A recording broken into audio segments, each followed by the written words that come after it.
У імя Отца і Сина і Духа Святого. Амінь. Ласка і супокой вам от Бога, Отца нашего и Пана Иисуса Христа, с Духом Твоим. Дороженькі, збираемся сёння у сярэдзіне дня, заўсёды ў Святым Пісанні, 12 гадзіна, сярэдзіна дня. Это найяснейшы час, калі часта Бог сябе аб'яўляе чалавеку.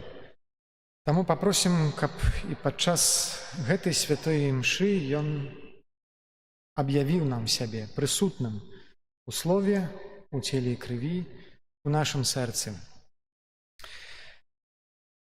Інтэнцыя гэтай святой імшы, я служу яе як падзяку Богу за мір на зямлі, просьба аб супакою ў свеце. А на пачатку, каб годна ўдзельнічаць у гэтай святой ахвяры, перапросім Бога за нашыя правіны. Спавядаюся Богу всемагутнаму і вам, браты і сёстры, што зграшыў я вельмі думкаю, словам, учынкам і занядбаннем.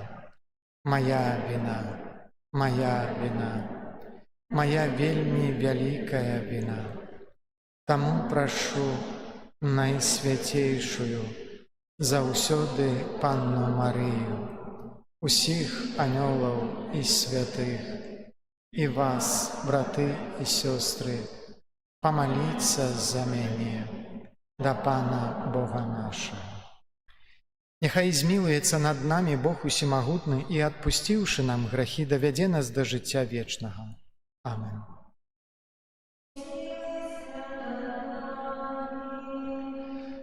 Пане, змілуйся над намі.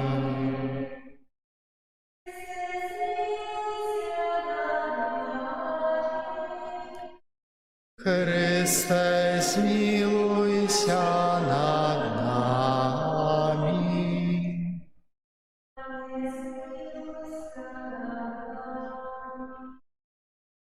Пане, змілуйся над нами. Молимся. Усемагутны Божа, вяршыня усялякай дасканаласці, напоўні нашае сэрцы любоўю да Цябе і дапамажы нам узрастаць у пабожнасці. Падтрымай і ласкава захавай у нас усё добрае праз Пана нашага Езуса Христа, Твайго Сына, які з Табою жыве і валадарыць у еднасці Духа Святога, Бог праз усе векі вечныя. Аминь.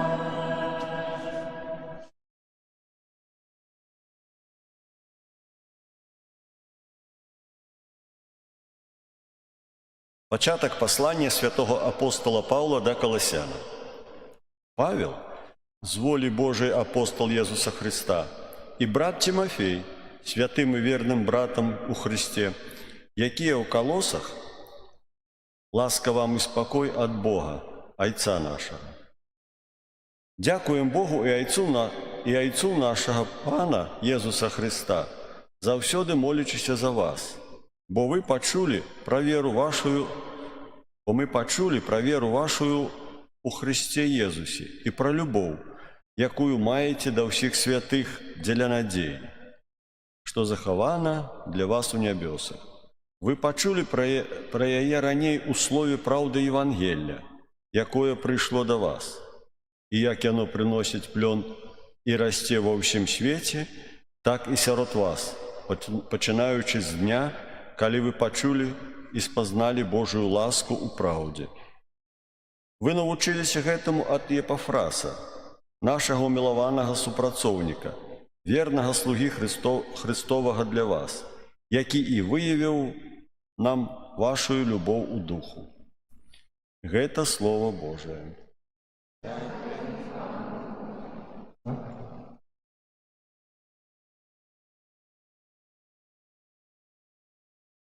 Спадяюся, Пане, Твою милосердность. Сподяюся, Пане, на Твою милосердность. Я ж як зеленая оливка у доме Божим, завсюди сподяюся на Божую милосердность. Сподяюся, Пане, на Твою милосердность.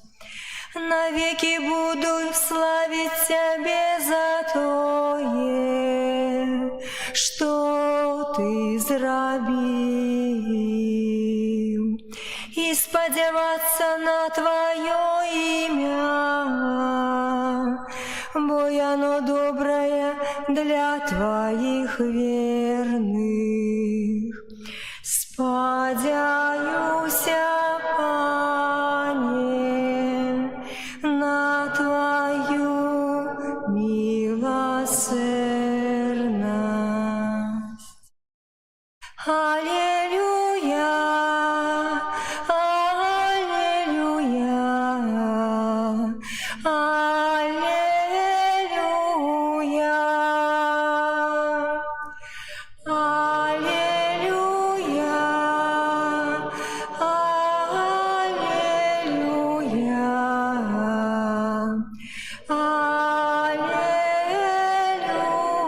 аллилуйя. Пан намастил меня обвещать добрую новину моим, послал меня обвещать вызволение полонным. Аллилуйя, аллилуйя,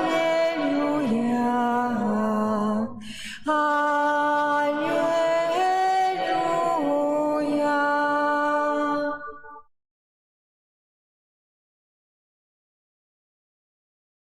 Пан з вами. Czytanie Świętego Ewangelia powodle Luki.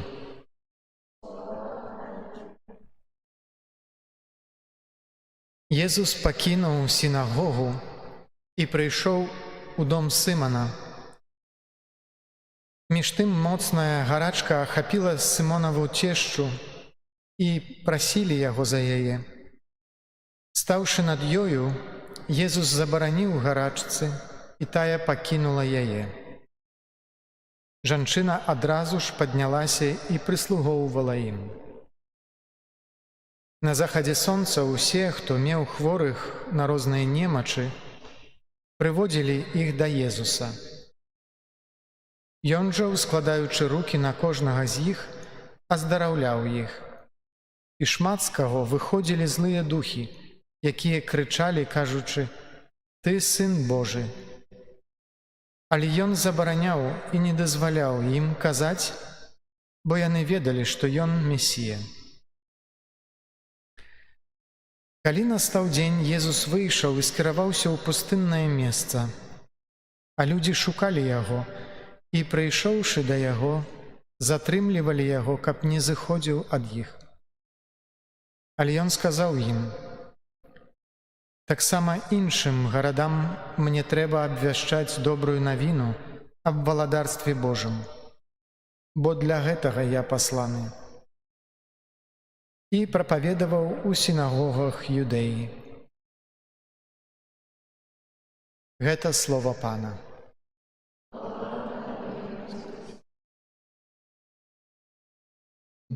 Сядайце, калі ласка.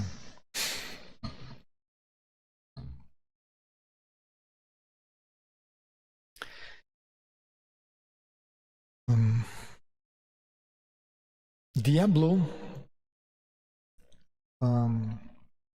удалася адна справа. Ён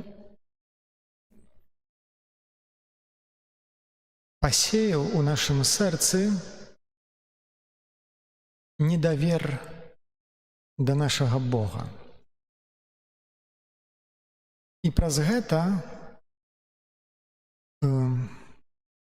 пайшлі ўсе іншыя рэчы, правіны і грахі, якія нараджаюцца ў нашым сэрцы. Бо калі мы губляем гэтую сувязь з нашым Богам, тады лягчэй нас збіць з панталыку і змусіць паверыць у нейкую хлусню і даць падсунуць нам іншыя каштоўнасці, якія не з'яўляюцца сапраўднымі. І часам гэта здараецца ў нашым жыцці не праз нейкі бунт ці адкідыванне нашага Бога. Часам гэта у нашым жыцці прыходзіць праз збытнюю стараннасць. Мы з вами размаўлялі аб Еве, аб Адаме і Еве, аб першых людзях. Заўважце, як спрытна падыходзіць шатан да Евы, што ён ёй кажа. Ён не кажа ёй адразу нейкую хлусню, бо ў хлусню мы б ніколі не паверылі. Ён ёй пачынае казаць праўду і ў пэўным моманце кажа паўпраўды. Ён яе пытаецца: ці сапраўды сказаў Бог, каб вы не елі ад ніякага дрэва у Эдэмскім садзе?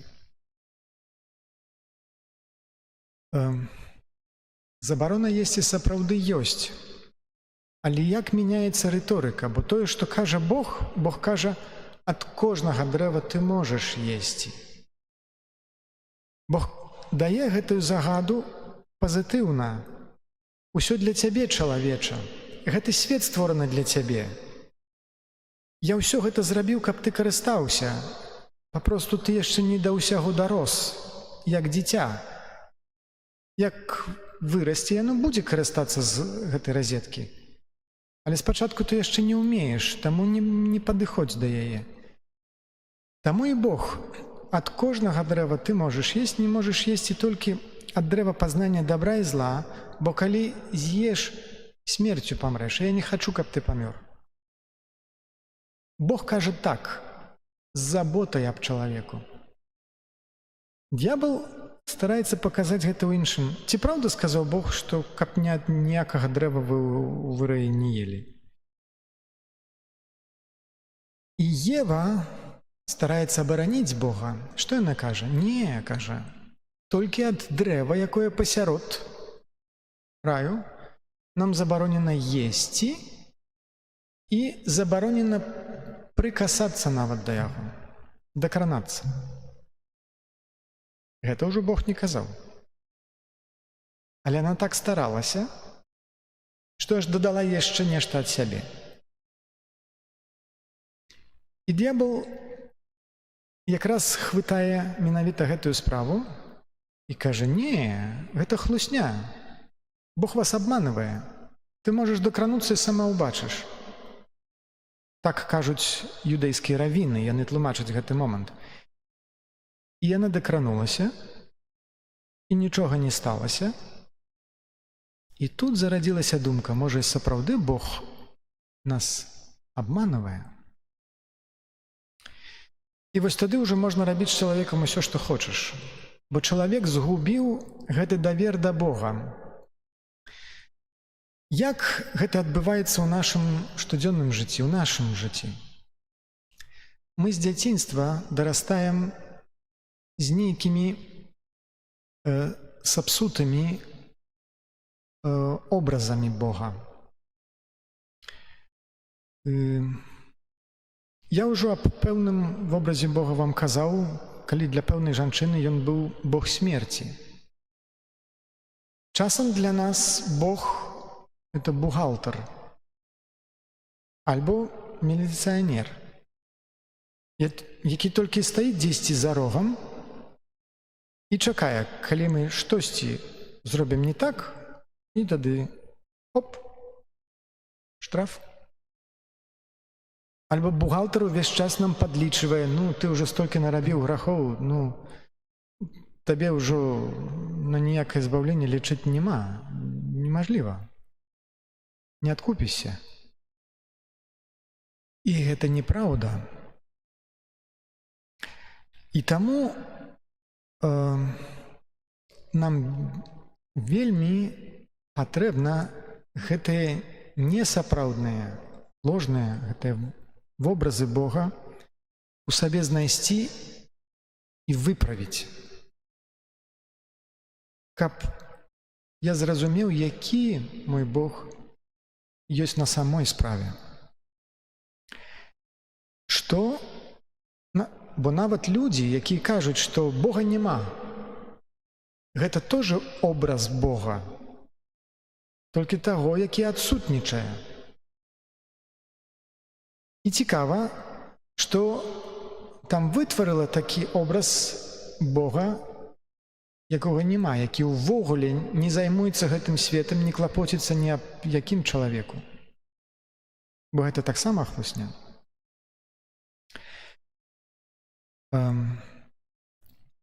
Сёння хацеў з вамі паразмаўляць аб 3 вобразах Бога, якія часцей спатыкаюцца ў нас. Першы з іх можна было пакрэсліць образ заяўлены, такі пажаданы. Калі пытаеся часам чалавека, у якога Бога вы верыце, ён адказвае: ну, я веру ў Бога любячага, кахаючага. Ён заўсёды абок мяне.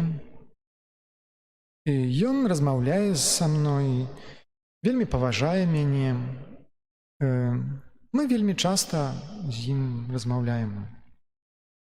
Ну, добра, і тады пытайся: а што сёння вам Бог сказаў?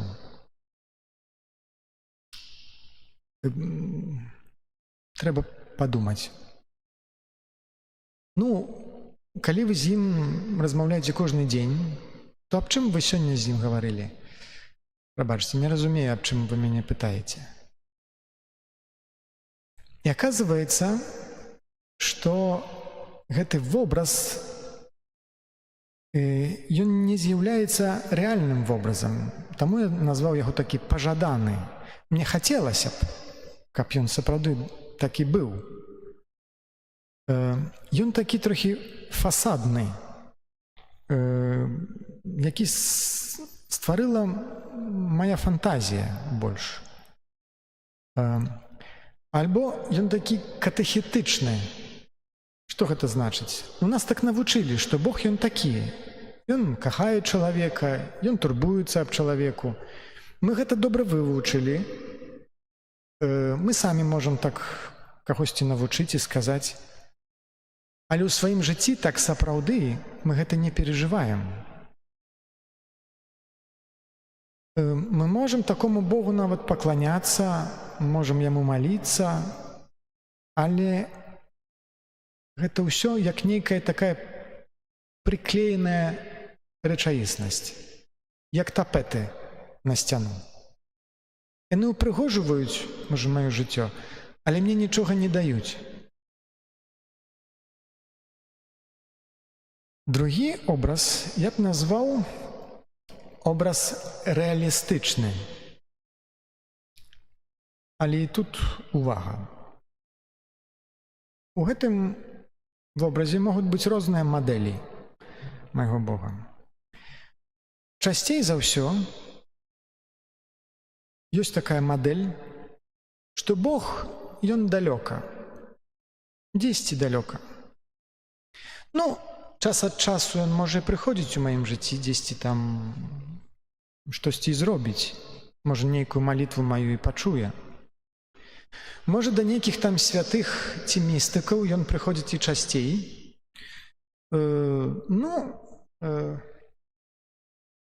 Ён, гэта праўда, стварыў увесь свет, але цяпер ён нейкі нежыццёвы.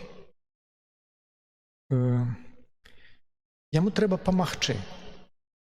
Гэта тое, як мы казалі учора аб гэтай Сары, якая абяцанне Бога, можа, і чула, але ў жыцці яна бачыла, што Бог не спраўляецца са сваёй працай.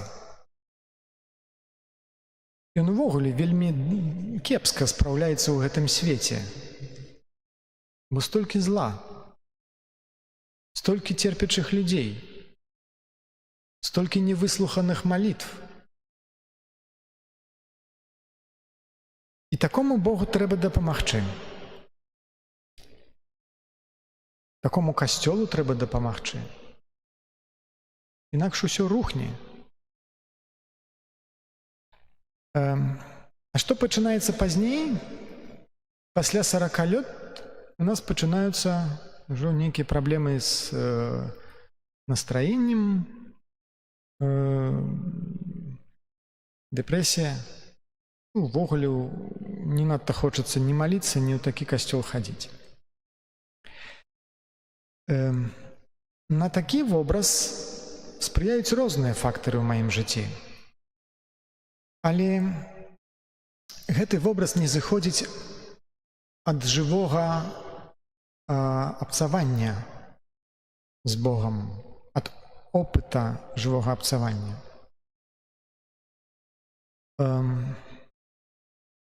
Ён таму далёкі, што ў мяне няма з ім ніякіх блізкіх адносінаў. Ён мяне не падтрымлівае. Ён як бы не адказвае на найглыбейшыя мае нейкія пытанні і жаданні. У нас з ім як бы паралельнае жыццё. На яго не можна апірацца. У гэтым вобразе Бог часцей як такі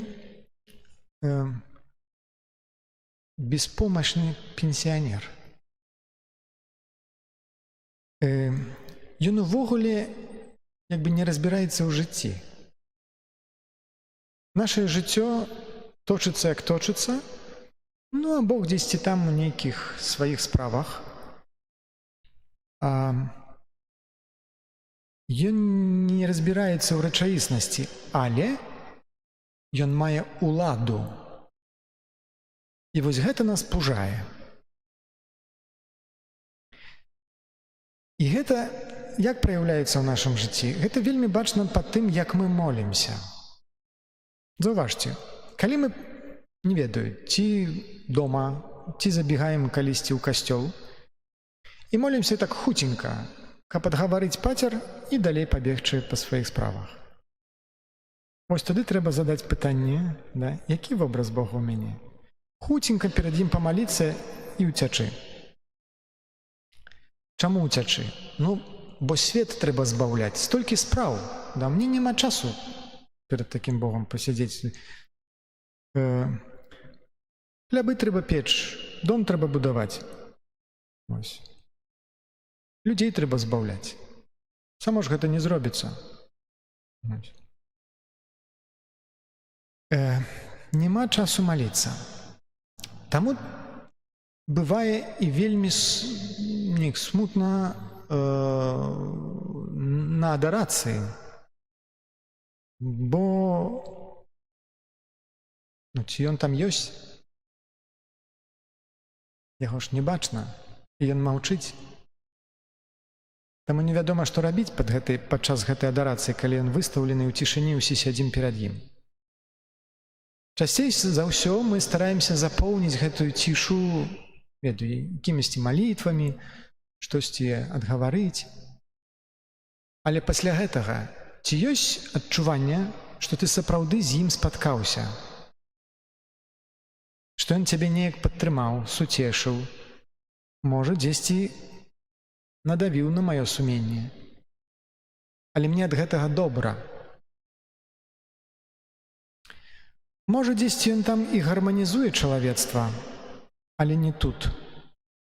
І тады я адчуваю сябе надта стомленым, перапрацаваным у жыцці, бо збыт многа раблю сам.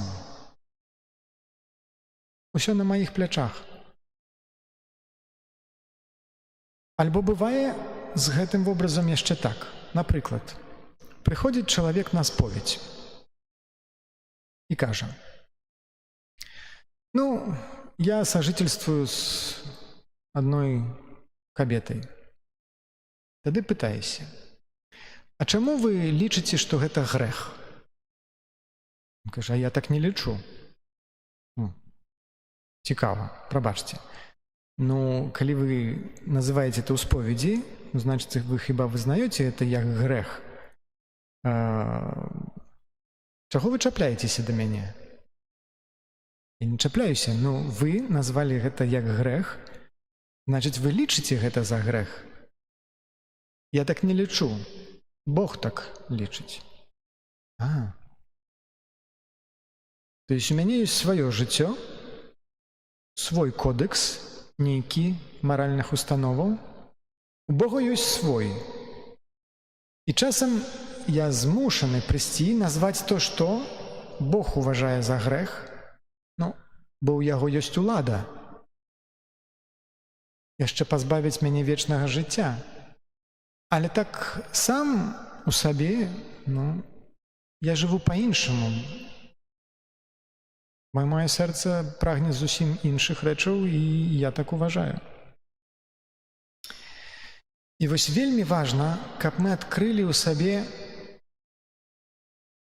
іншы образ, той, які называем імаго Дей, сапраўдны образ.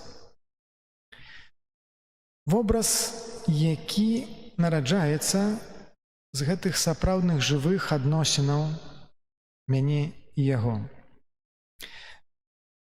Гэта найглыбейшы образ ува мне. І, дарагія, яго не трэба шукаць дзесьці знешне, дзесьці там. Ён не жыве толькі ў касцёлах і не толькі падчас святой імшы.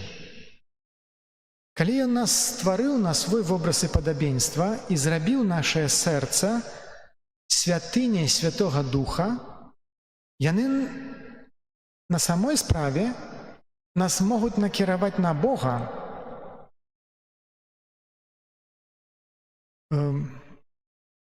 бо нават шматлікія грахі – гэта проба дабыць, знайсці нешта добрае, але дрэнным спосабам. Нават да грахоў нашых трэба прыглядзецца, чаго мы так сапраўды ў іх шукалі. Бо нават яны могуць нас накіраваць да Бога, які ў глыбіні нашага сэрца ёсць.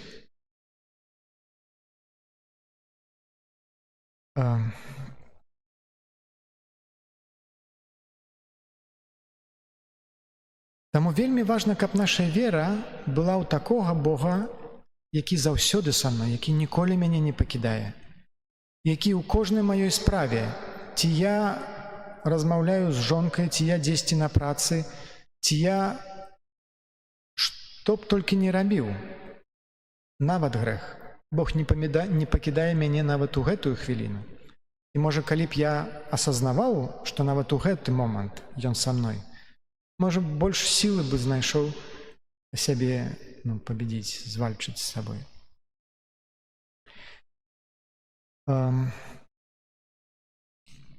Памятаеце хіба гэты фрагмент, калі гаспадар, адыходзіўшы, даў сваім слугам таленты. Аднаму 7, аднаму 5, другому 2, трэцяму 1. Кожнаму паводле яго сілы, там сказано. Дык вось, часцей за ўсё нашай праблемай з'яўляецца тое, што мы пачынаем заўсёды сраўніваць. А ў таго лепей, а той мае болей, а той здальнейшы. Важна не тое, што мае хтосьці іншы. Важна тое, што табе дадзена, бо табе дадзена паводле тваёй сілы. І той, хто ўкладае ў справу, ён памнажае гэта. І заўважце, што так на самой справе узнагарода яна адна і тая ж для ўсіх. Вельмі добра паслухмяны і добры слуга. Ты у малым быў верны, увайдзі ў радасць свайго гаспадара.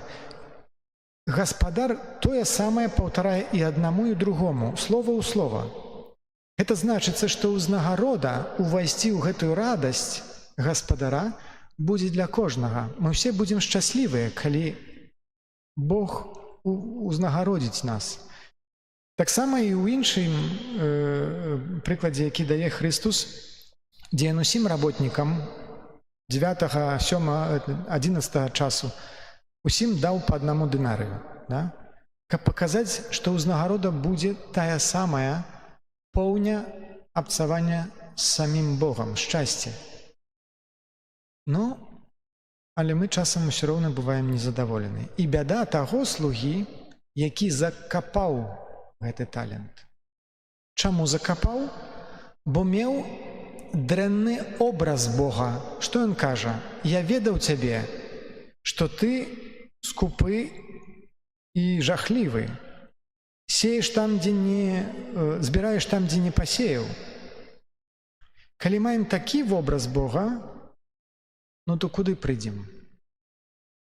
Толькі тое, што пазней называецца скрэгат зубоў і цемра. Бо мы самі замыкаемся ў сабе у гэтым страху. І, даражэнькія, хачу вам даць такіх 6 практычных спраў.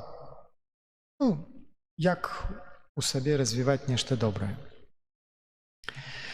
Першае.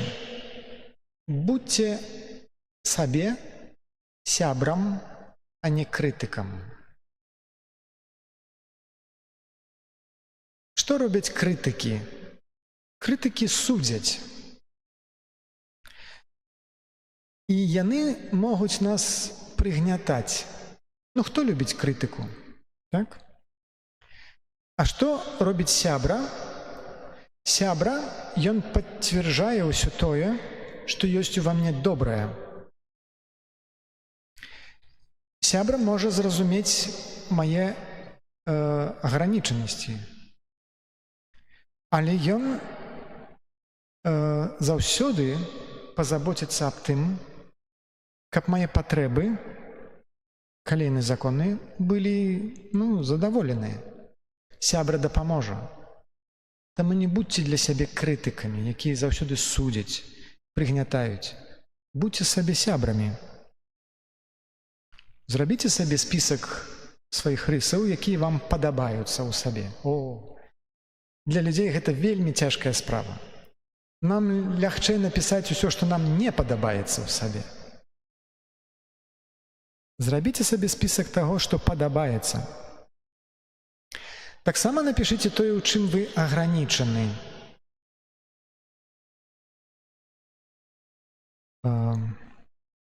І запытайцеся сябе аб сваіх патрэбах. Ці дастаткова я сплю, ем, адпачываю? Ці ёсць у мяне час на цішыну, малітву? Гэта вельмі важна зразумець у сваім жыцці.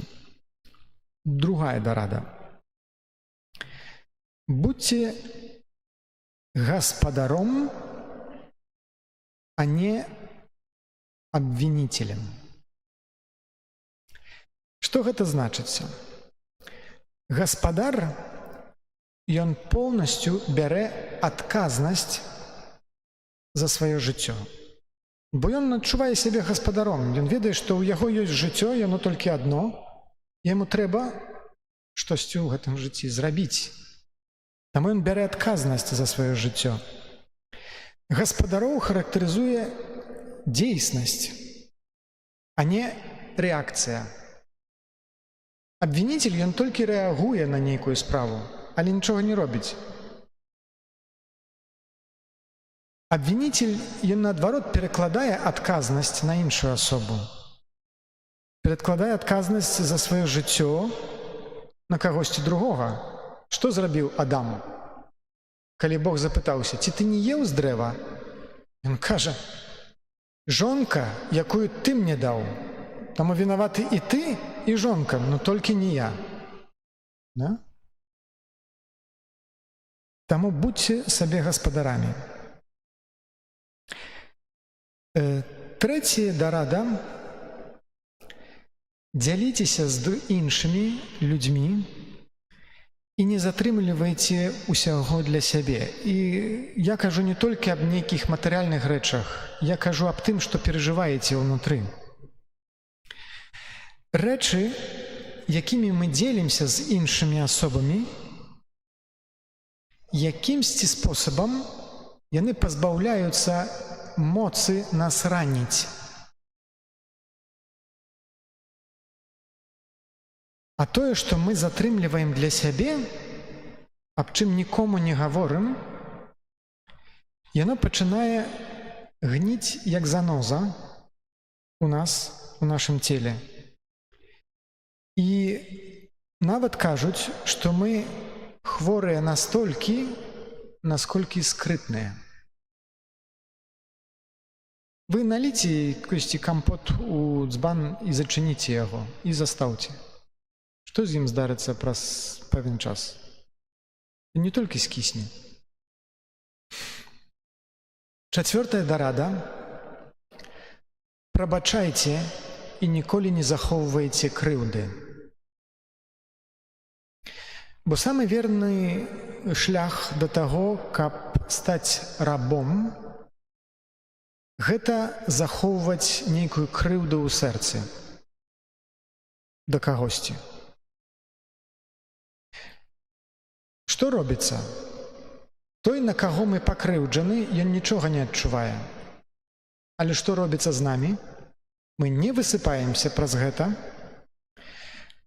дрэнна пераварваем пішчу. Усё гэта разрушае нашае ўласнае здароўе. Таму прабачэнне другога чалавека, яно не толькі можа асвабадзіць кагосьці ад нейкага доўга, яно яшчэ вызваляе нас саміх. Вось, і гэта вельмі важна. Пятая дарада: радуйцеся жыццю, а не толькі цярпіце яго.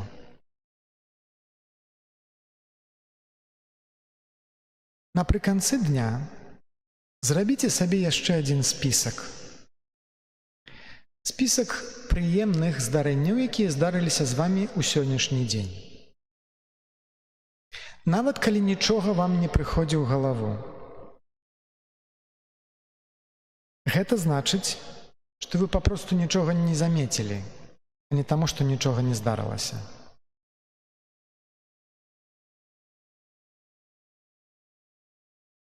Якісьці краявід, можа, якісьці гукі, смак, можа, музыка, якую пачулі, можа, якогосьці чалавека, якога спаткалі, можа, смех якогосьці дзіцяці. Ці думалі ли вы калісьці, што Бог вельмі здзіўляецца, чаму людзі не радуюцца ўсім тым ласкам, благам, ад слова дабрыні, да? Якімі ён нас кожны дзень адарае.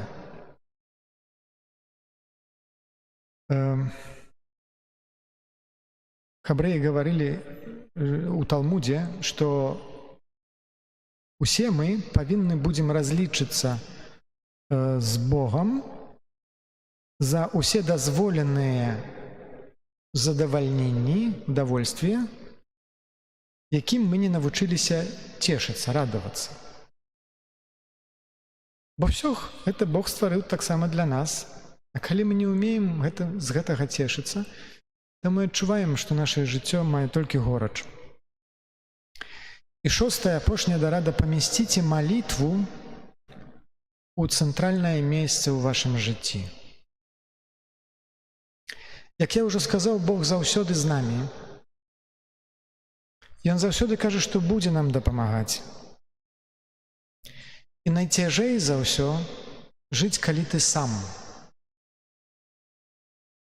Але калі у цэнтры нашага жыцця будзе уплецена гэтая малітва як абцаванне з ім, з Богам, тады я ўжо не буду гаварыць увесь час я, як мне дрэнна, як я прытаміўся, як я гэта зрабіў. А будзем казаць мы з Богам, мы разам з вамі. Таму што малітва, яна ўносіць у нашае жыццё супакой і прысутнасць Бога. Вось, гэта хачу вам і сабе пажадаць. Амен.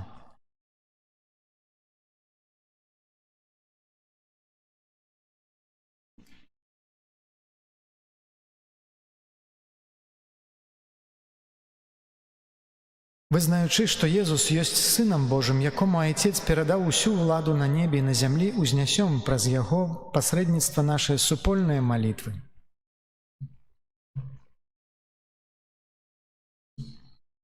Молімся за святы касцёл, каб ён няспынна імкнуўся да сапраўднай еднасці. Цябе просім, выслухай нас, Пане. Молімся за парафіі, у якіх праводзяцца місіі, каб Божае Слово трапіла на добрую глебу і дало багаты плён. Цябе просім, выслухай нас, Пане. Молімся за нашыя сем'і, каб яны ўзрасталі ў спакоі і ўзаемнай любові. Цябе просім, выслухай нас, Пане. Молімся за моладзь, якая распачынае новы навучальны год, каб яна падрыхтавалася да выканання сваіх абавязкаў. Цябе просім, выслухай нас, Пане. Молімся за нас, тут сабраных, каб Пан Бог благаславіў нас у выкананні нашых штодзённых абавязкаў. Цябе просім, выслухай нас, Пане. Падзякуем Богу за ўсе атрыманыя ласкі, за супакой, якім Ён нас штодзённа адарае, і памолімся аб супакоі на зямлі і стрыманні ўсіх ваенных канфліктаў, якія ёсць на зямлі. Цябе просім, выслухай нас, Пане. Божа, выслухай нашай малітвы, учыні, каб мы, дзякуючы Тваёй міласэрнасці, маглі заўсёды цешыцца Тваёю ласкаю. Праз Хрыста, Пана нашага. Амен.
Маліцеся, браты і сёстры, каб маю і вашу ахвяру прыняў Бог Айцец Усемагутны.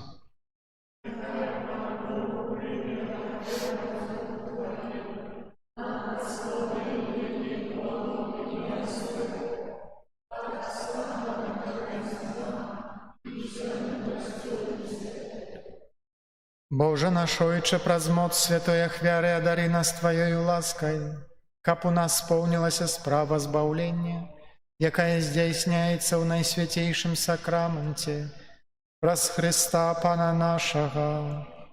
Аминь. Пан з вами. Угору серце. Подякуем Пану Богу нашему. Сапраўды годна гэта і справядліва, слушна і збавенна, каб мы заўсёды і ўсюды Табе складалі падзяку, Пане, святы Ойча, усімагутны вечны Божа. Ты ў любові сваёй стварыў чалавека, а калі ён заслужыў справядлівае асуджэнне, Ты адкупіў яго ў сваёй міласэрнасці праз Христа Пана нашага. Праз яго Тваю веліч праслаўляюць хоры анёлаў, якія заўсёды радуюцца перад Тваім абліччам. Просім, каб і нашыя галасы далучыліся да іх, разам з імі ўсклікаючы. Святы, святы, святы, Пан Бог усемагутны, неба і зямля, полныя хвалы Тваёй. Гасанна на вышынях,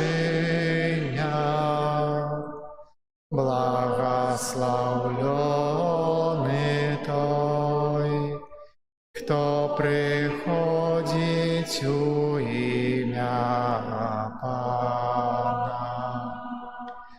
Гасанна на вышынях.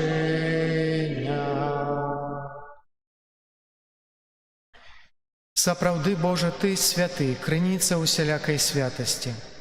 Таму просім Цябе, асвяці гэтыя дары расою Духа Твайго, каб яны сталіся для нас целам і крывёю нашага Пана Езуса Христа. Ён, калі дабравольна выдаў сябе на мукі, узяў хлеб і, падзяку Табе складаючы, ламаў і раздаваў сваім вучням, кажучы: «Бярыце і ешце з гэтага ўсе, бо гэта ёсць цела маё, якое за вас будзе выдана».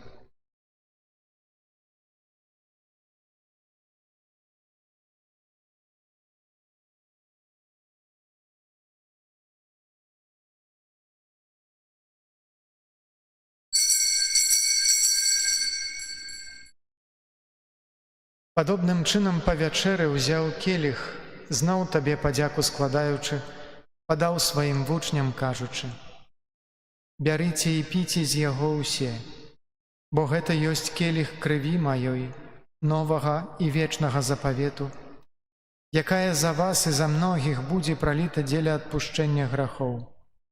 Гэта чыніце на маю памяць».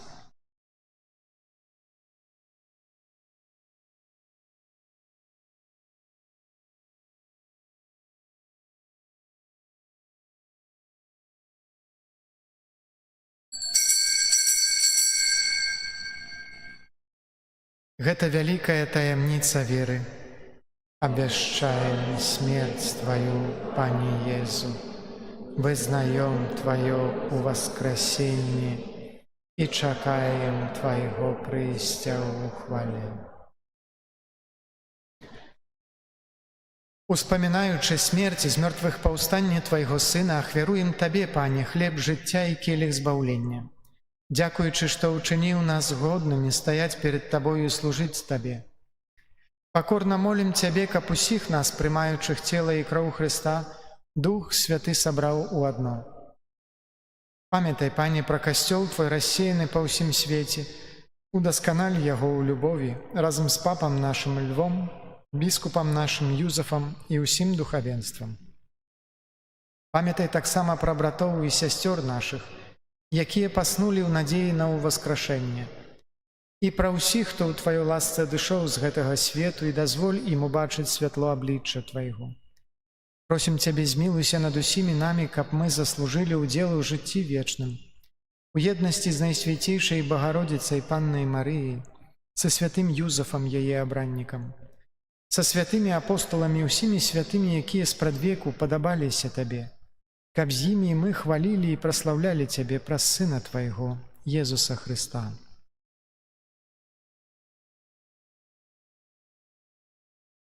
Раз Христа с Христом и в Христе, Тебе, Боже Ойче всемогутный, у єдності Духа Святого, уся пошана и хвала, праз усе веки вечные. Амен.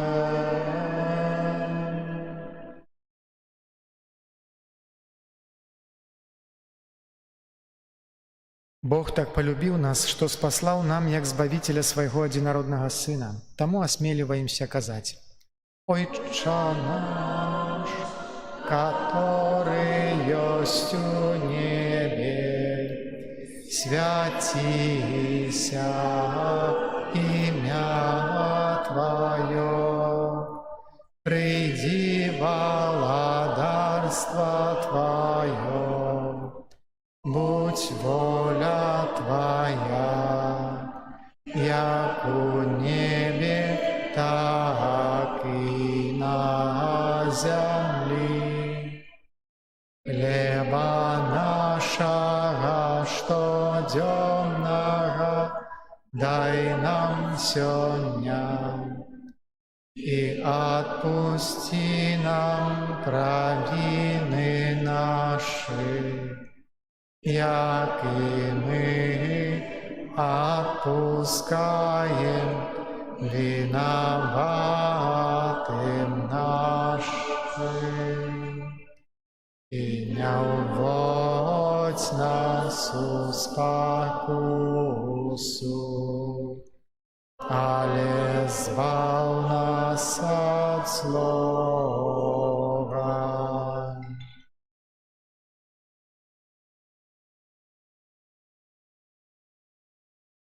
Просим Тебе, Пане, збав нас ад усяго злога, дай ласкаво супакою дні наши.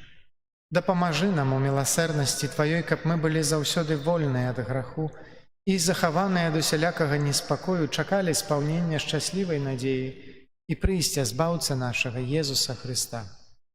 Бо Тваё валадарства і моц і хвала навеки.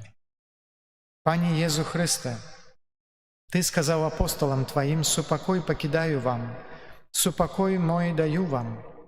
Просим, не зважай на грахи наши, але на веру Касцёла Твайго. И будь ласкавы згодна з Тваёй волей адарыць яго супакоем і еднасцю, які жывеш і валадарыш на векі вечныя. Супакой Пана, няхай заўсёды будзе з вами. Перадайце ближнему знак супакою.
Вось баранак Божы, вось той, хто бярэ на сябе грахі свету, благословленные, пакліканыя на вячэру ягоную.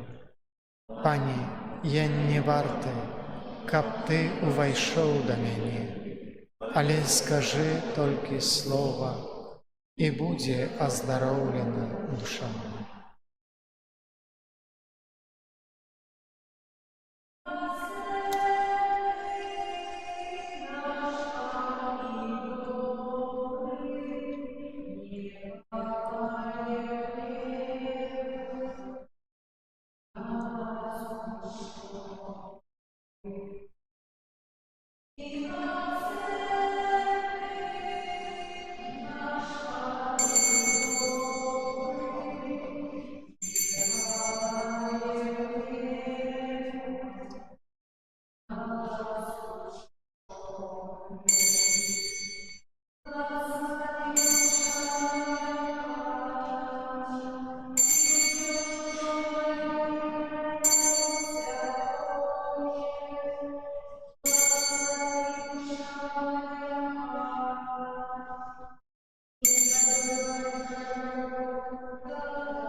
Молимся. Боже, дзякуем Табе за прыняты з Твайго стала эўхарыстычны пасілак. Учыні просім, каб гэты святы сакрамент умацаваў нас у любові і заахвоціў да служэння Табе праз учынкі любові да бліжніх. Праз Хрыста Пана нашага. Амен. Дзякуй вам, дарагія, што знайшлі час, прыйшлі. Цяпер адразу пасля імшы будзе выставенне найсвяцейшага сакрамента. Калі хтосьці яшчэ хоча і мае час працягнуць сваю малітву, хоць трошачкі, то запрашаем. І я пасля выстаўлення буду таксама распавядаць.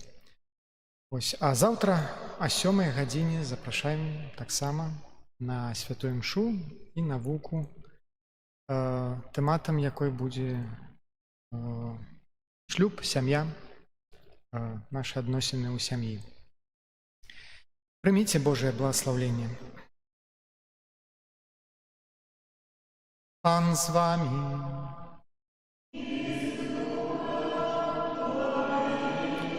Няхай вас благословить Бог усемогутный, Отец и Сын и Дух Святый. Аминь.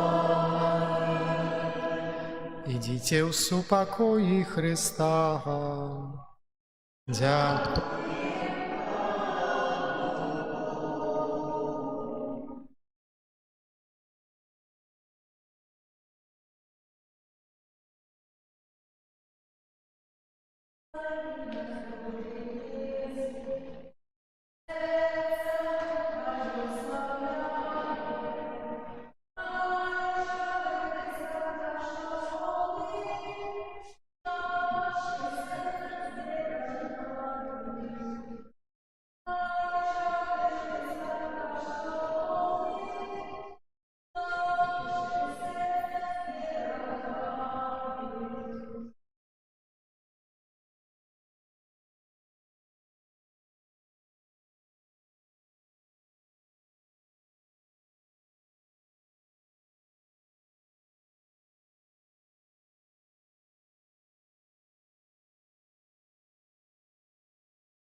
Хай нас отулить ласка Твоя,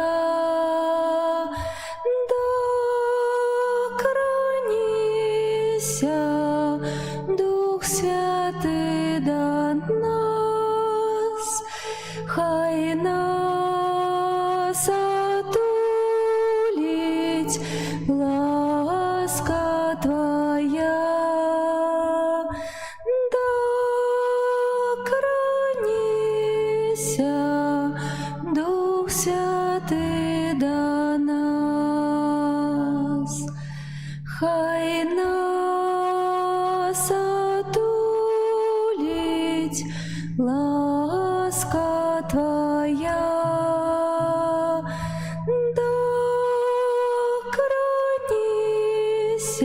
доклонися, Дух Святий до нас, хай нас отулить ласка Твоя,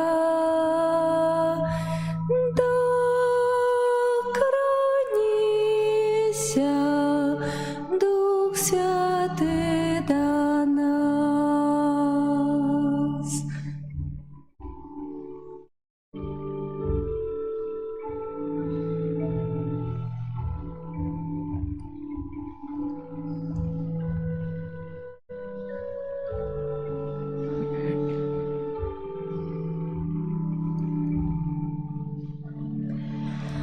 Хай нас отулить ласка Твоя,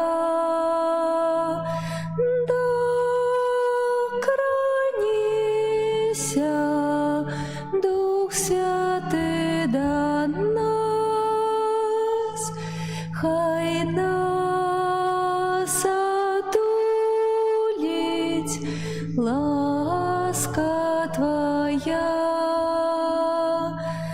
доклонися, Дух Святий до нас.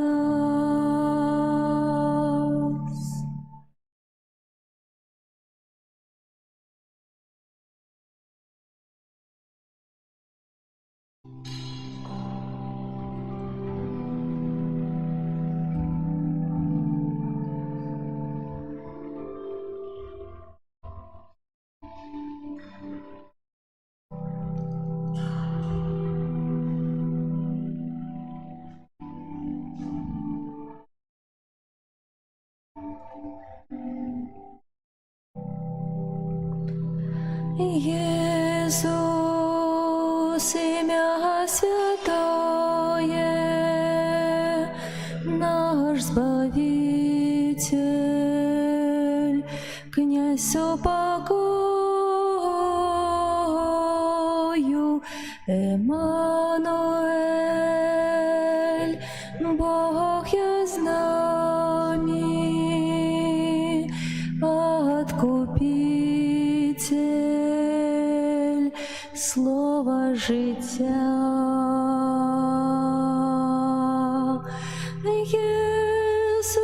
Иисус, Бог могутный, всех ласкрыница, спрадвечный наш Отец, вся улада Его правицы, володарство спокою, буде вечно тривать. Бог святый, Мессия правдивый, Сын Бога единый, Сын узлюбленный, знищив грех, ягнё беззаконный, владарство со свету и Господь наш.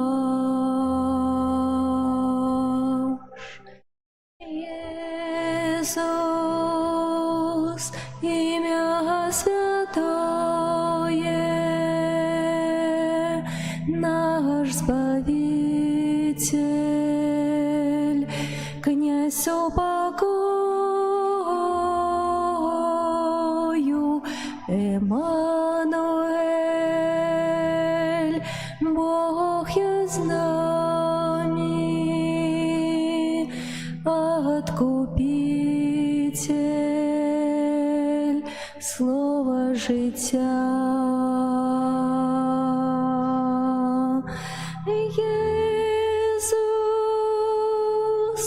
Бог могутний,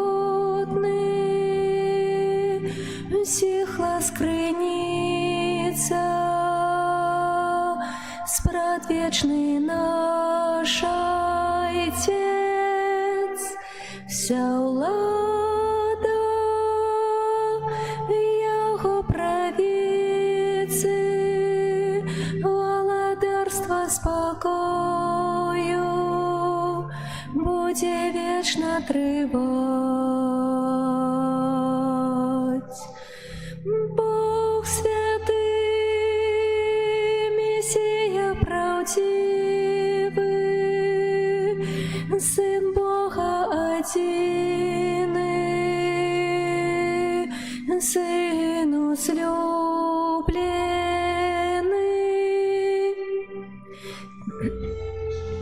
Грех ягнё беззаконный,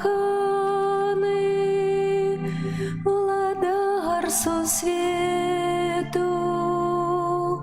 и Господь наш.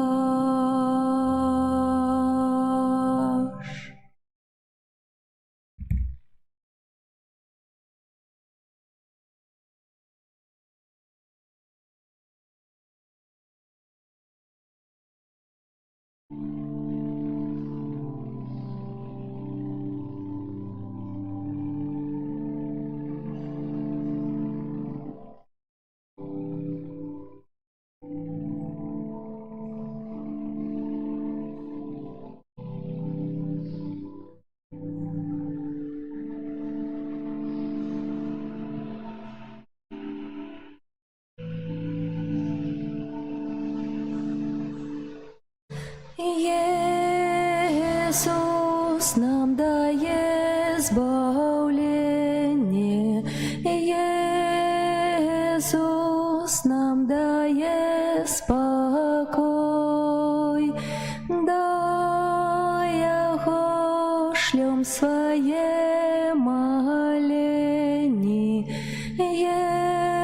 Иисуса славить голос мой, Иисус, моц моя, моя песня избавления, вечный владар,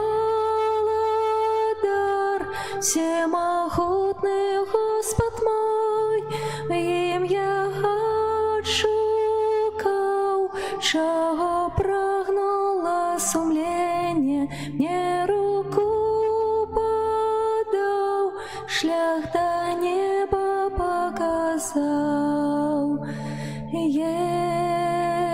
Иисус нам дает избавление, Иисус нам дает спокой, да Его шлем свое моление, Иисуса славить голос мой, Иисус, моц моя, моя песня избавления, вечный владар, всемогутный Господь мой, им я отшукал, чего прагнуло сумление, мне руку подал, шлях до неба показал.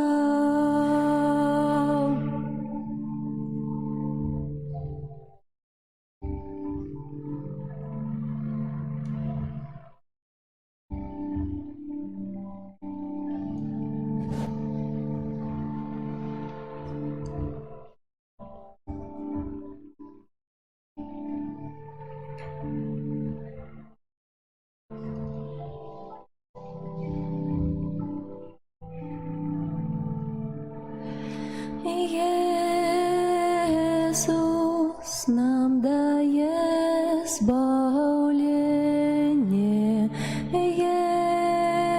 Иисус нам дает спокой. Да яко шлем свое моление Иисуса славить голос мой. Иисус моц моя песня избавления, вечный Владар, всемогутный Господь мой, им я отшукав, чего прагнуло сумление, мне руку подав, шлях до неба показав.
Кожний день подає мне силы, песней славлю Яго, бо со мной Ягоная милость, и Он мой избавца, я кручу с Ним, Бог моя сила, я не один. Кожний день подає мне силы, песней славлю Яго, бо со мной Ягоная милость, и Он мой избавца, я кручу с Ним, Бог моя сила, я не один. Кожний день подає мне силы, песней славлю Яго, бо со мной Ягоная милость, и Он мой избавца, я кручу с Ним, и Бог моя сила, я не один.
Ты моя радость, о Иисус мой, Ты мое счастье, о Иисус мой, Ты моя радость, о Иисус мой, Ты мое счастье,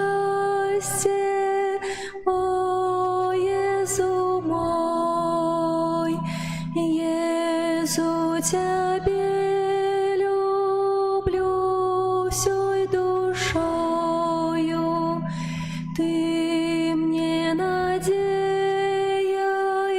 и с упокоем, Ты моя радость, о Иисус мой, Ты мое счастье, о Иисус мой. Христе, к Тебе у думках имкнуся, на Тебе, Пане, я сподяюся.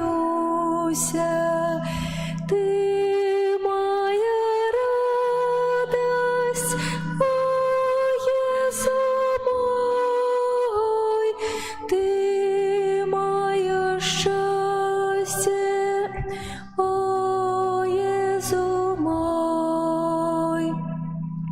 Иисус, Тебе всем сердцем люблю я, іншої любові і не хочу я.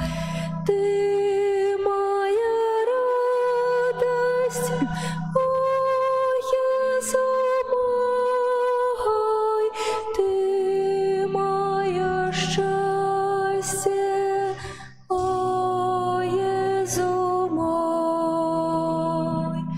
Світу багаття я не жадаю, бо всьою душою Бога шукаю. Ты моя радость, о Иисус мой, Ты мое счастье, о Иисус мой. Стратить готовый я все, что маю. Ты скарб один с Тобой триваю. Ты моя радость, о Иисус мой, Ты мое счастье, о Иисус мой. Иисус, Тебе как люди познали, грехом николи не ображали. Ты моя радость, о Иисус мой, Ты мое счастье, о Иисус мой. Быть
Моц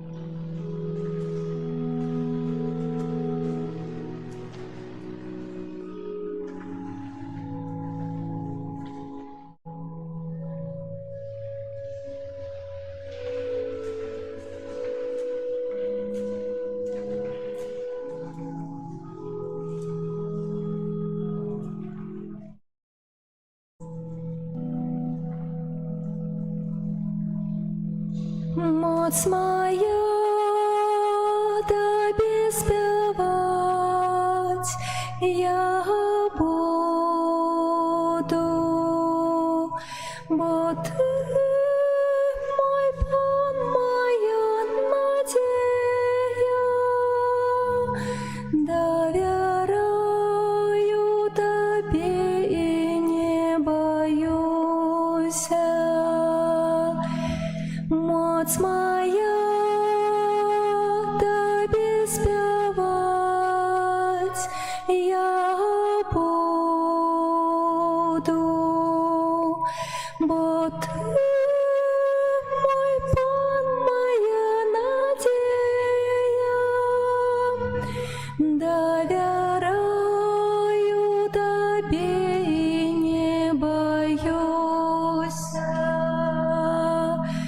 Моц моя Тобі співать я буду, бо Ти мой Пан, моя надія, довіряю Тобі і не боюся.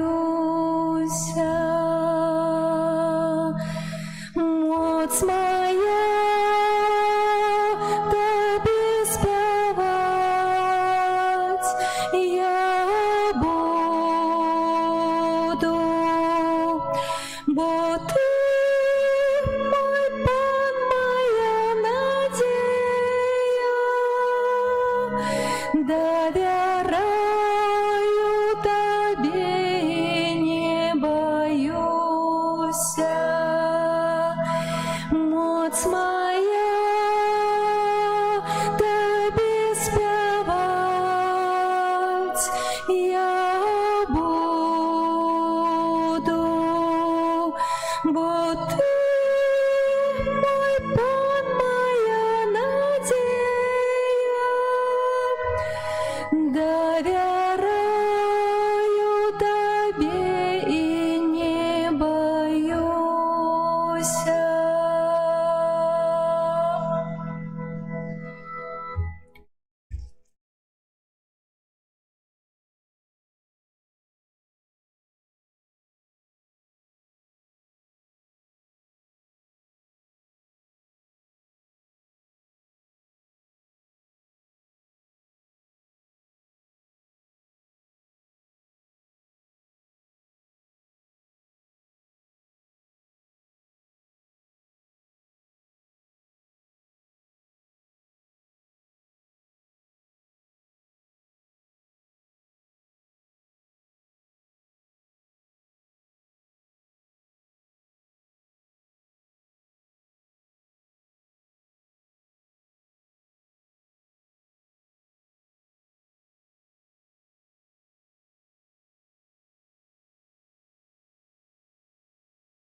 О,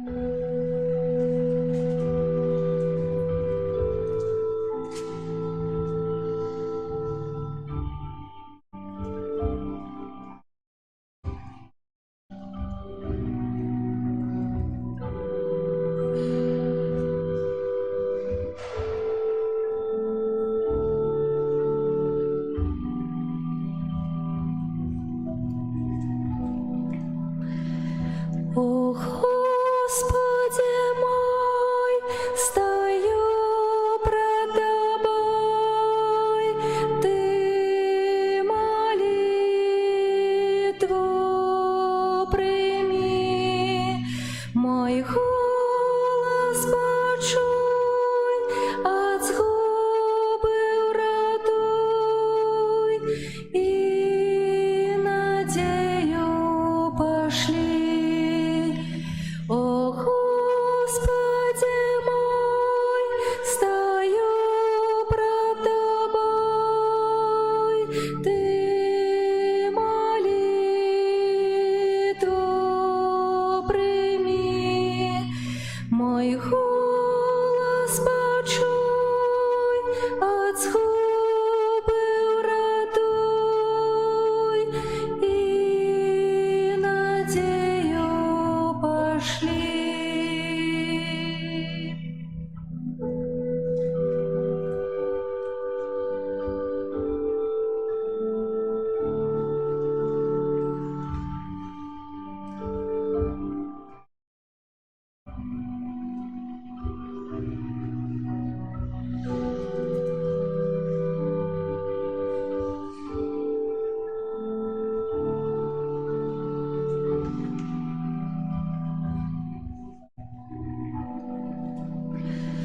О, Господи мой, стою пред Тобой, Ты молитву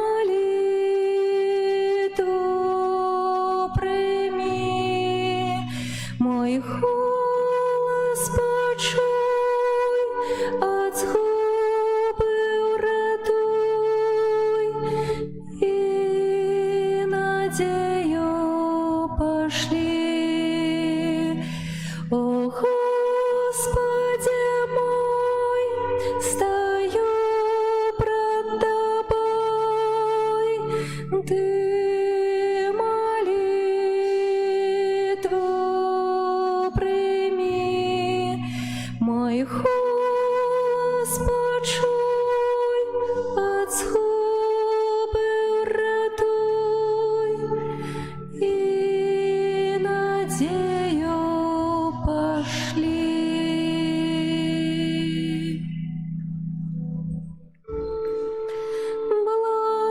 Благословенный Пан, хвалю Его имя. Благословенный Пан, дал мне світло життя. Благословенный Пан, хвалю Его имя. Благословенный Пан, дал мне світло життя.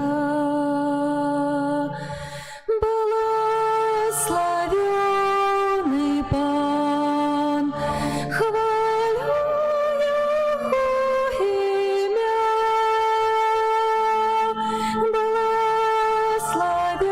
Благословенный Пан, дал мне світло життя. Благословенный Пан, хвалю Его имя.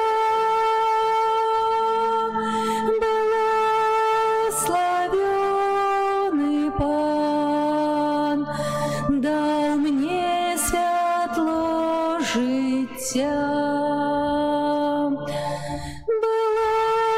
Благословенный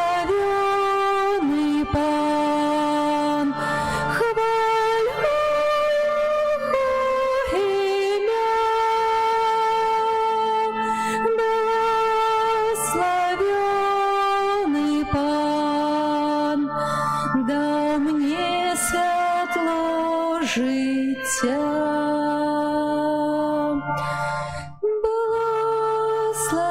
Благословенный Пан, хвалю Его имя. Благословенный Пан дал мне святло життя.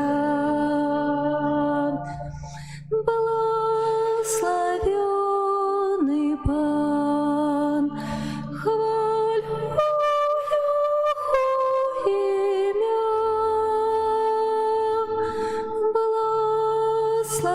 Благословенный Пан дал мне святло життя.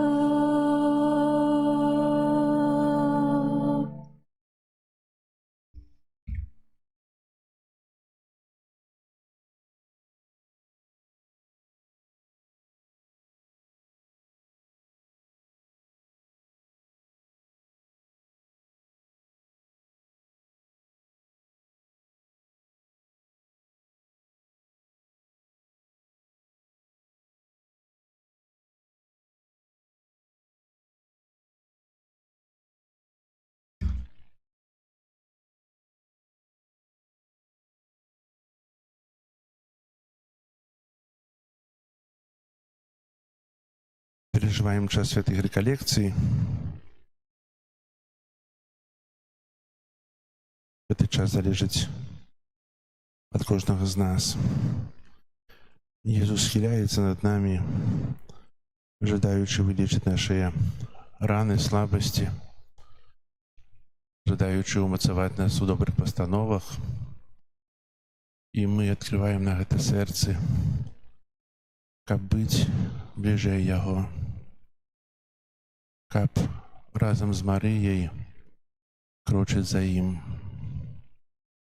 Зараз памолімся літаніяй да Маці Божай, просячы аб яе заступніцтва, умацавання ў веры нас, і каб вяла да свайго Сына, каб плёны гэтых місій былі бачныя ў нашым штодзённым жыцці, ў нашых адносінах. Kyrie eleison. Chryste, paczuj nas.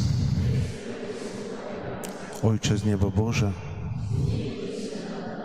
Synie Odkupiciel światu Boże, Duchu Święty Boże, Świętая Trójca Jedyny Boża, Świętая Maryja, Świętая Bogorodica, Świętая Panna nad Pannami, Macie Chrystowa, Macie Kościoła, Macie Miłosierności, Macie łaski Bożej, Macie nadziei, Macie Preczystая, Macie Беззаганная, Macie Непорушная, Macie Невинная, Macie Najmilejsza, Macie Najcudowniejsza, Macie Dobrej Rady, Macie Stworzyciela, Macie Zbawiciela, Panna Najmudrzejsza,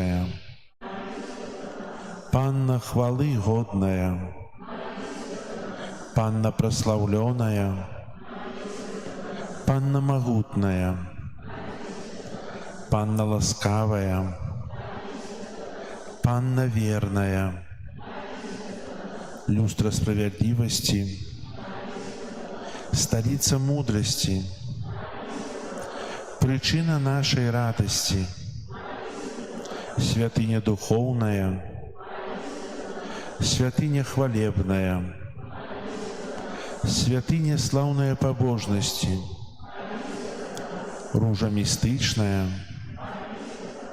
вежа Давидова, вежа с кости слоновой, золотый доме, ковчег заповету, брама небесная, зорка ранішняя, оздоровление хворых, притулок грешных, палёгка мігрантаў, суцяшальніца засмучаных, успамога хрысціянаў, каралева анёлаў, каралева патрыярхаў, каралева прарокаў, каралева апосталаў, каралева мучанікаў, каралева веравызнаўцаў, каралева паннаў,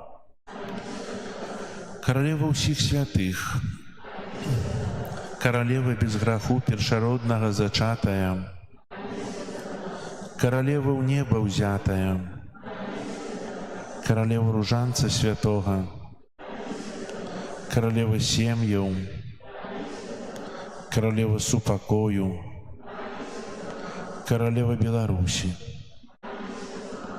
баранку Божы, які бярэш на сябе грахі свету,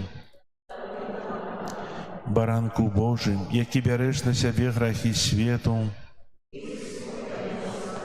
баранку Божы, які бярэш на сябе грахі свету, молися за нас, святая Богородица, каб сталіся мы годнымі абяцанняў Христовых. молимся. Просим Тебя, Пане Боже, дозволь нам, слугам Твоим, тешиться трывалым здоровьем души и тела, и прославное заступництво Наисвятейшей заўсёды Панны Марии, май ласку вызволить нас от теперешнего смутку и одарить вечной радостью. Праз Пана нашего Иисуса Христа, Твоего Сына, які с Тобою живе и владарить у едности Духа Святого, Бог праз усе веки вечные. Амен. Твоей обороне отдаемся. Святая Богородица,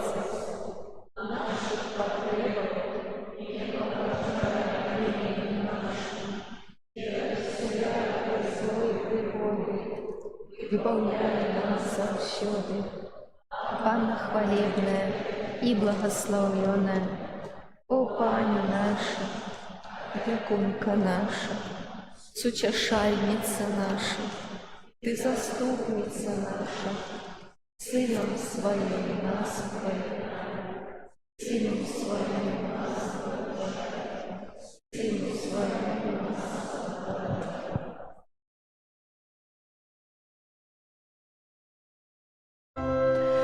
Перед величным сакраментом поклонимся щиро все, тратить моц старое право, Божа новый заповед, что нам розум не тлумачить, святло веры приняся, Богу вечному у Тройцы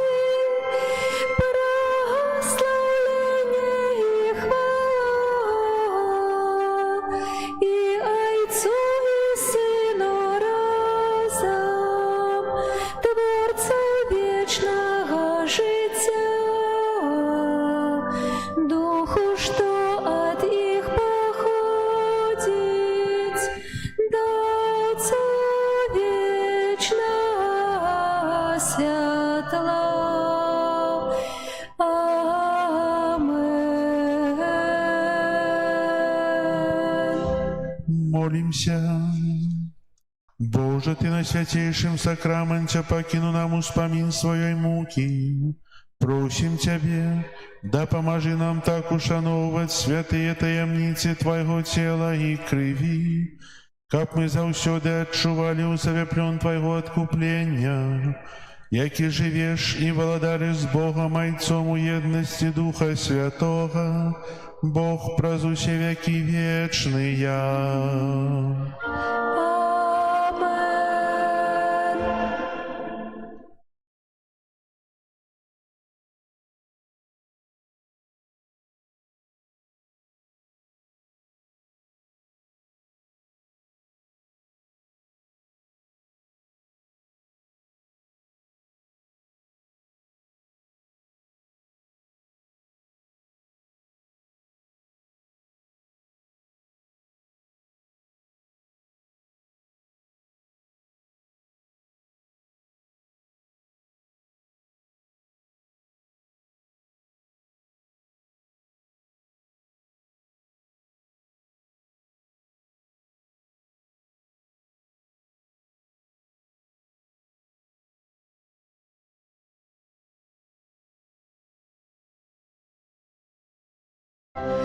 О Єзу, гости, песню хвали прими, и будь прославленный теперь и навеки.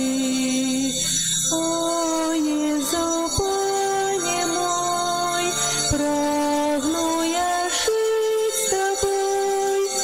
Єзу, я твой завжди, теперь и навеки. О Єзу, Боже мой, збавца души моей, в сердце моем живи теперь и навеки.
Королева анёлов у Заславской святыни, умацуй нашу веру Тебе.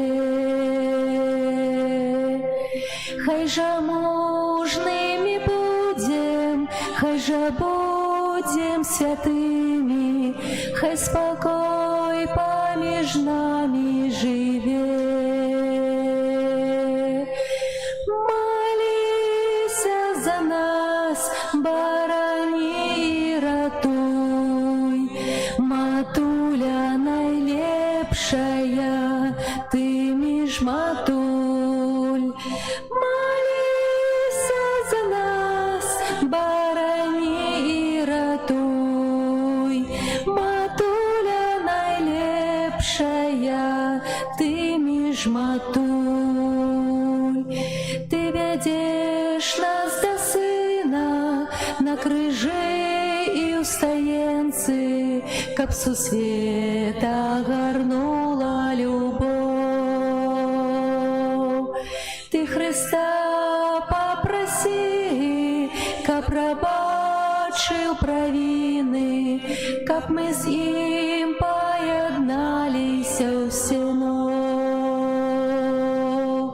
Молися за нас, барані і ратуй, матуля найлепшая, ти між матуль. Молися за нас, барані і ратуй, матуля найлепшая, ти між матуль. Старожитные словы, молитвы святые, у небеса у вышине вздымай. Обороне Твоей отдаемся, Мария, Ты до сердца всех нас притуляй. Молися за нас, барані і ратуй, матуля найлепшая, ти між матуль. Молися за нас, барані і ратуй, матуля найлепшая, ти між матуль.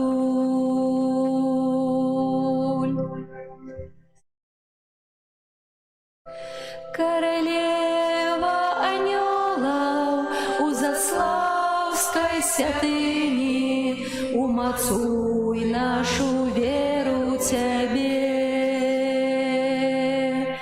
Хай же божными будем, хай же будем святыми, хай спокой поміж нами живе.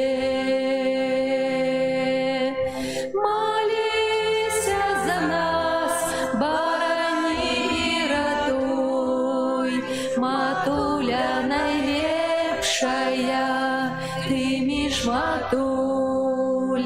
Молися за нас, барані і ратуй, матуля найлепшая, ти між матуль. Ти ведеш нас за сина на крыше і в стоянці, как сусвета горнула любов. Ти Христа попроси, как пробачив провини, как без ним поєдналися знов. Молися за нас, барані і ратуй, матуля найлепшая, ти між матуль. Молися за нас, барані і ратуй, матуля найлепшая, ти між матуль. Старожитные словы, молитвы святые, у небеса у вышине вздымай. Обороне Твоей отдаемся, Мария, Ты до сердца всех нас притуляй. Молися за нас, барані і ратуй, матуля найлепшая, ти між матуль. Молися за нас, барані і ратуй, матуля найлепшая, ти між матуль.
Отця у нас бережи.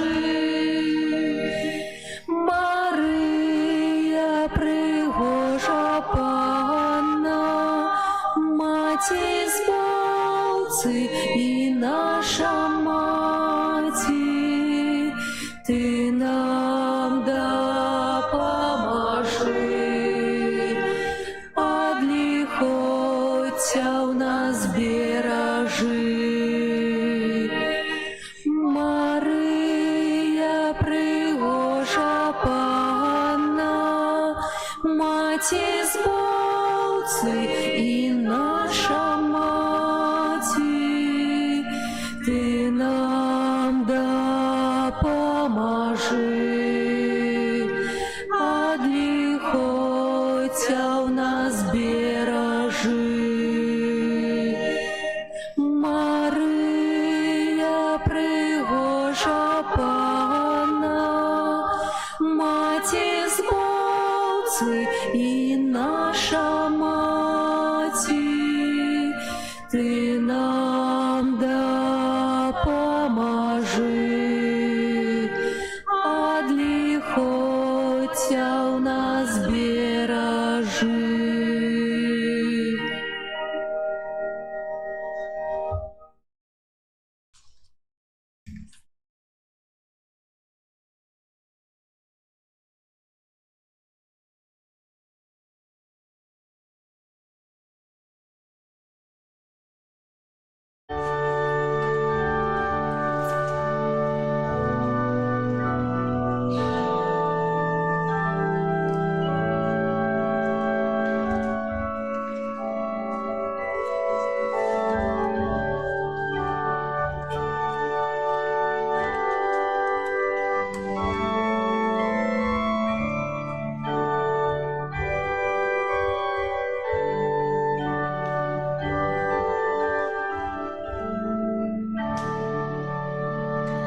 Сердечна Маті, наша опікунка, ми, як сироти, просим порятунку, молим покорно о земних мані, дай нам притула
ти, Боже, гнів суровий,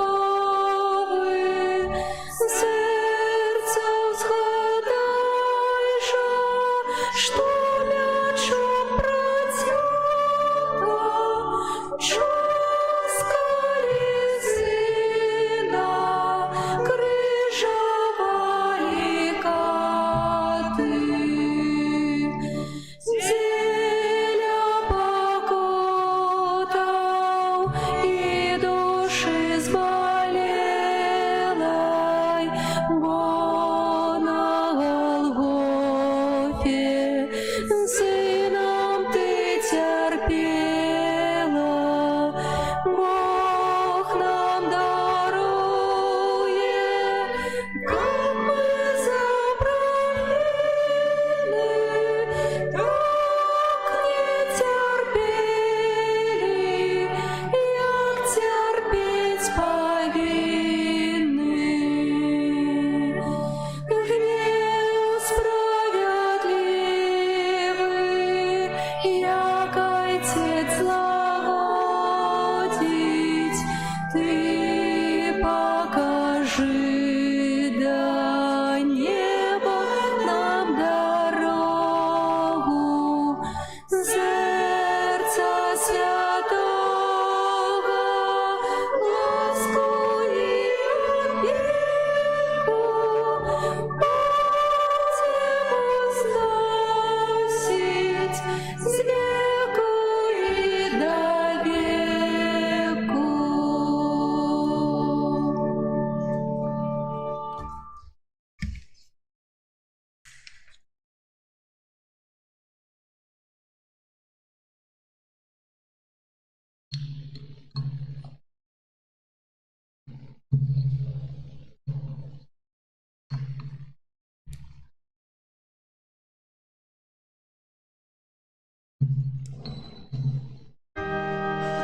Вітай, Марія, Христова Маті, дозволь нам грешним Тобі честь даті, прийми ти наші просьби низкие, за нас молися.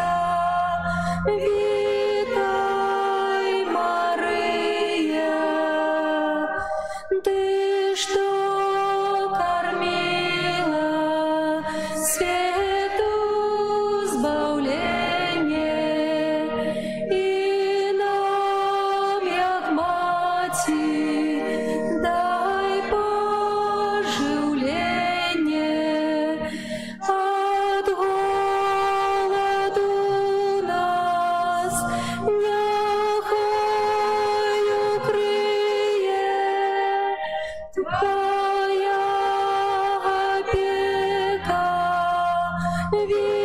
Вітай, Мария, чистейша Панна, без греху скази, устиражи нас хвороб зарази. Ты найстройнейша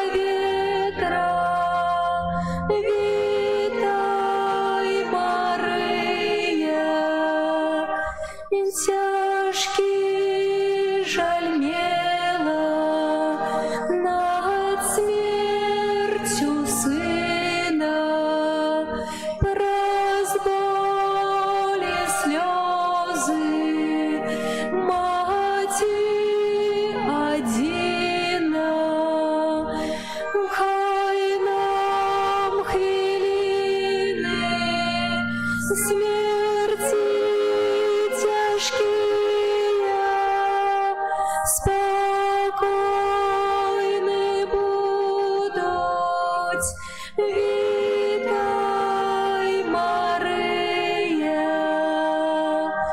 приклад покори, повний лагоди, дай Білорусі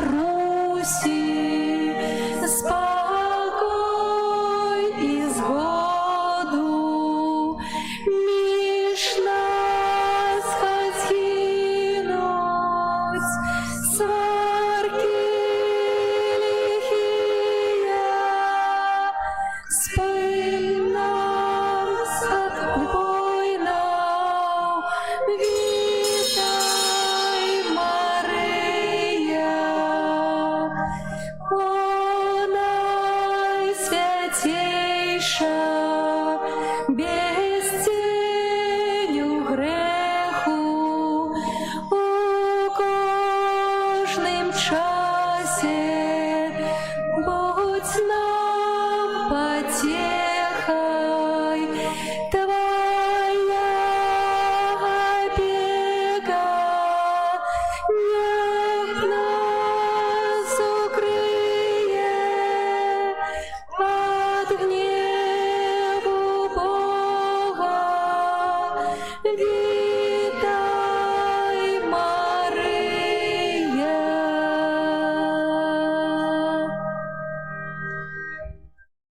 Отця і Сина і Духа Святого.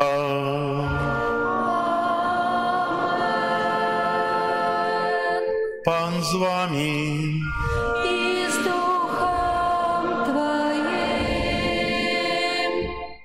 Сегодня 4-й день наших миссий. Молимся об добрым плене миссий. Что является пленом миссий? Плены, дожинки. Что такое плен миссии? Что? Чего мы чекаем от миссий? Как вы думаете? Ну, наверное, мир в душе, спокойствие в душе. Навертання, перемены життя. Бо нема святих людей на землі, і ми не святые. А миссия – это час, когда можем поглядеть у себе, а пленом переменить то, что не відповідає Божьим заповедям, то, что перешкоджає нам дихать вольно тим життям Божим, Духом Святим, свідчить перед іншими. Молимся, каб гэты плён быў вельмі добры, каб ён у 100 разоў быў больше, чым мы сеем. Таксама молимся за айца Андрэя, дзякуючы за яго гаміліі, за яго слова, якое сеяць у нашыя сэрцы. Хай добры Бог яго умацоўвае, дае моц, сілу і ласкі.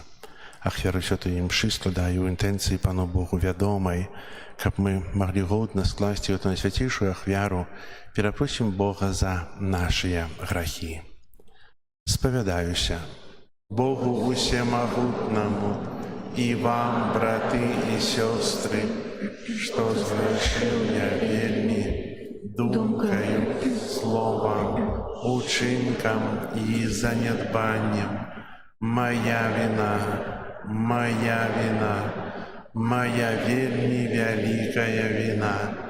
Таму прашу найсвяцейшую заўсёды Панну Марыю, усіх анёлаў і святых, і вас, браты і сёстры, помолиться за мяне да Пана Бога нашага. Нехай змилуецца над нами Бог усемагутны і, адпусціўшы нам грахі, давядзе нас да жыцця вечнага. Амен. Пані, змилуйся над нами, Пані, змилуйся над нами. Христе, змилуйся над нами, Христе, змилуйся над нами. Пані, змилуйся над нами,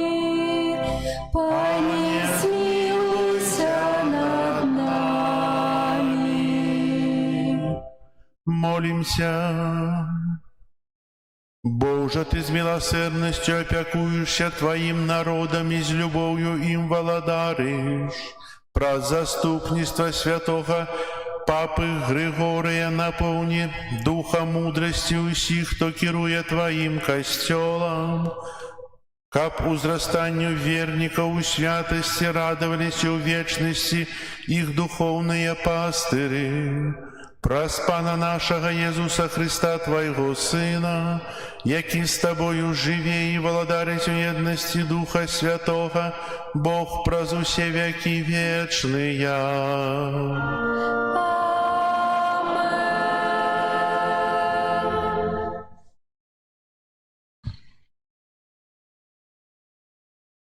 Читання другого послання святого апостола Павла до Коринтянам.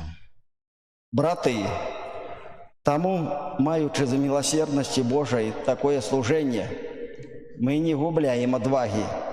Наоборот, мы отреклись от срамливых скрытых справ. Мы не поводим себя подступно и не скажем Слова Божьего, а про выявление правды доручаем себе сумлению кожного человека перед Богом. Мы не себе обвещаем, але Христа Иисуса, як Пана, а нас самих, як слугов ваших, для Иисуса. Тому що Бог, який загадав святлу зазять з темри, освятлив наше серце, каб дать святло познання слави Божої у обличчі Ісуса Христа. Мы маем скарб у глиняных посудинах, каб велич силы была Божия, а не от нас. Это Слово Божие. Дякуємо Пану Богу. Оповядайте між народами про славу Пана. Оповядайте між народами про славу Пана. Спевайте Пану новую песню, спевай Пану вся земля. Спевайте Пану, славьте Его имя. Оповядайте між народами про славу Пана. Обвещайте с дня в день Его збавлення. Оповідайте між племенами про славу Его. Поміж усіми народами про цуди Ягония. Оповядайте між народами про славу Пана. Отдайте Пану племена народов, отдайте Пану славу и моц, отдайте Пану славу деля имя Ягоного. Оповядайте між народами про славу Пана. Кажите між племенами, Пан володарить, и он со светом отцевал, каб не похиснуся, и он будет судить народы справедливо. Оповядайте між народами про славу Пана.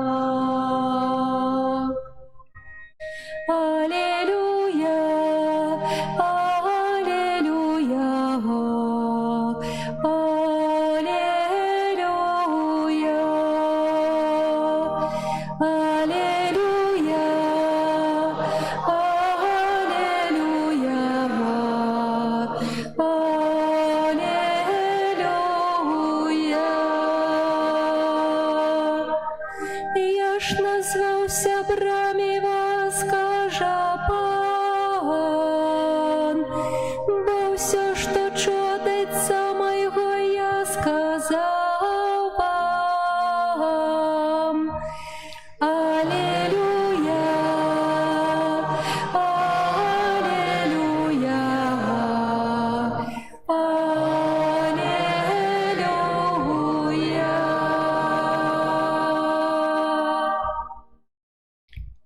Пан з вами. Читання Святого Євангелія паводле Луки.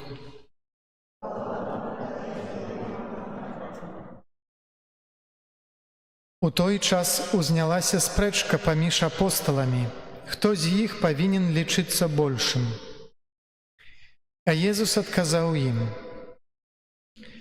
каралі народаў пануюць над імі, і маючыя ўладу над імі называюцца дабрадзеямі. У вас жа няхай будзе не так, але большы сярод вас, няхай станецца як меншы, а той, хто стаіць на чале, станецца як слуга. Бо хто большы? Той, які сядзіць за сталом, ці той, які служыць? Ці ж не той, хто сядзіць за сталом? І я сярод вас, як той, хто служыць. Вы тыя, хто вытрываў са мною ў маіх выпрабаваннях. І я перадаю вам у спадчыну валадарства, як мне перадаў яго айцец мой, каб вы ели і пілі за маім сталом у валадарстве маім. І каб сядзелі на тронах, судзячы 12 пакаленняў Ізраіля. Гэта слова Пана.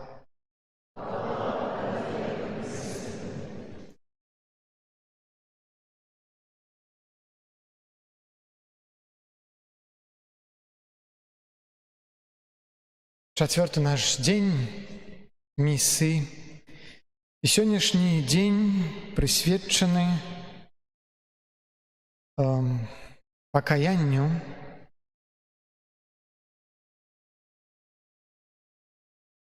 Яно павінна вытварыць у нашым сэрцы тое, аб чым казаў айцец на пачатку, тое, што называем мы навяртаннем. Навяртанне, як кажа само слова у грэцкай мове, метаноія, змена спосабу мышлення, каб убачыць рэчы трохі па-іншаму, каб пачаць думаць па-іншаму. Як бачым, гэта цяжка давалася і апосталам, і вучням Христовым. Яны ні з першага, і ні з другога, і ні з трэцяга разу зразумелі тое, што хоча данесці да іх Езус. Яны ўвесь час, нават падчас апошняй вячэры, спрачаліся, хто з іх большы. Нават у такі момант, калі Христус ім ужо 3 разы гаварыў аб сваім цярпенні, муках, аб тым, што ён павінен аддаць сваё жыццё, яны ўсё роўна спрачаюцца аб тым, хто сярод іх большы. Не так лёгка памяняць сваё мышленне, свае звычкі. І як ведаеце, час пакаяння мы заўсёды праходзім падчас посту, і Касцёл нам у такія перыяды дае 3 вельмі важныя сродкі. Гэта малітва, пост і міластыня. І вось хацеў бы сёння трохі вам прадставіць гэтыя рэчы, іх сэнс у нашым жыцці, як мы павінны імі карыстацца. Але пачнем з таго, што мы называем малітвай. Бо мне здаецца, кожны з нас падчас кожнай споведзі кажа, што з гэтым ёсць нейкія праблемы. нейкія цяжкасці. Малітва – гэта заўсёды спатканне. Спатканне паміж асобамі. Гэта не пацеры, гэта не формулы, якія ўвесь час паўтараем. Ружанец, ойча наш, усё тое, што напісана ў малітоўніку, літаніі. Гэта толькі дапамога нам, каб мы сапраўды ўвайшлі ў сапраўдную малітву. Але малітва – гэта заўсёды спатканне паміж асобамі. Як і вера – гэта спатканне з асобай з дужай літары.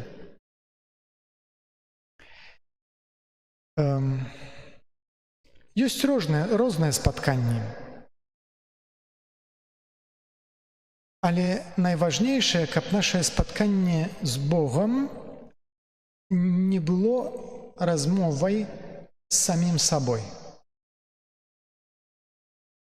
Ведаеце, мы ведаем яшчэ з катэхізісу, што Бога можна знайсці ўсюды. Бог ёсць усюды. Але чамусьці мы ўспамінаем аб ім толькі калі прыходзім у касцёл, альбо толькі калі дзесьці бачым на дарозе крыж, можа вечарам яшчэ перад абразом Езуса ці Маці Божай, калі перажагнаемся. Але калі сказана, што Бог ёсць усюды, гэта значыцца, што Бог ёсць у кожным месцы майго жыцця і ў закладзе маёй працы, і ў школе, прабачце, нават у туалеце. Ён ніколі нас не пакідае.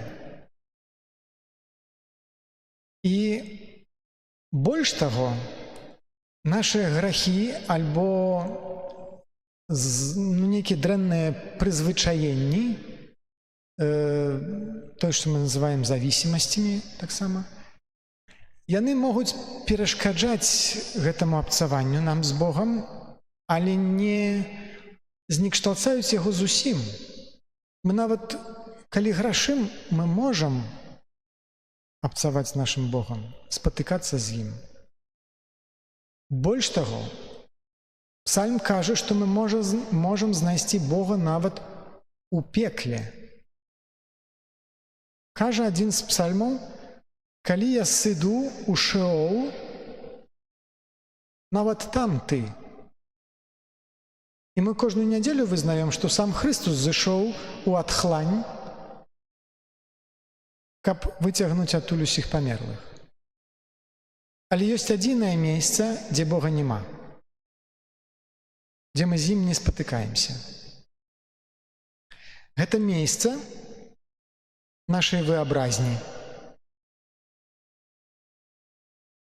Калі мы сабе прыдумалі нешта, што мы там, не ведаю, уявілі сабе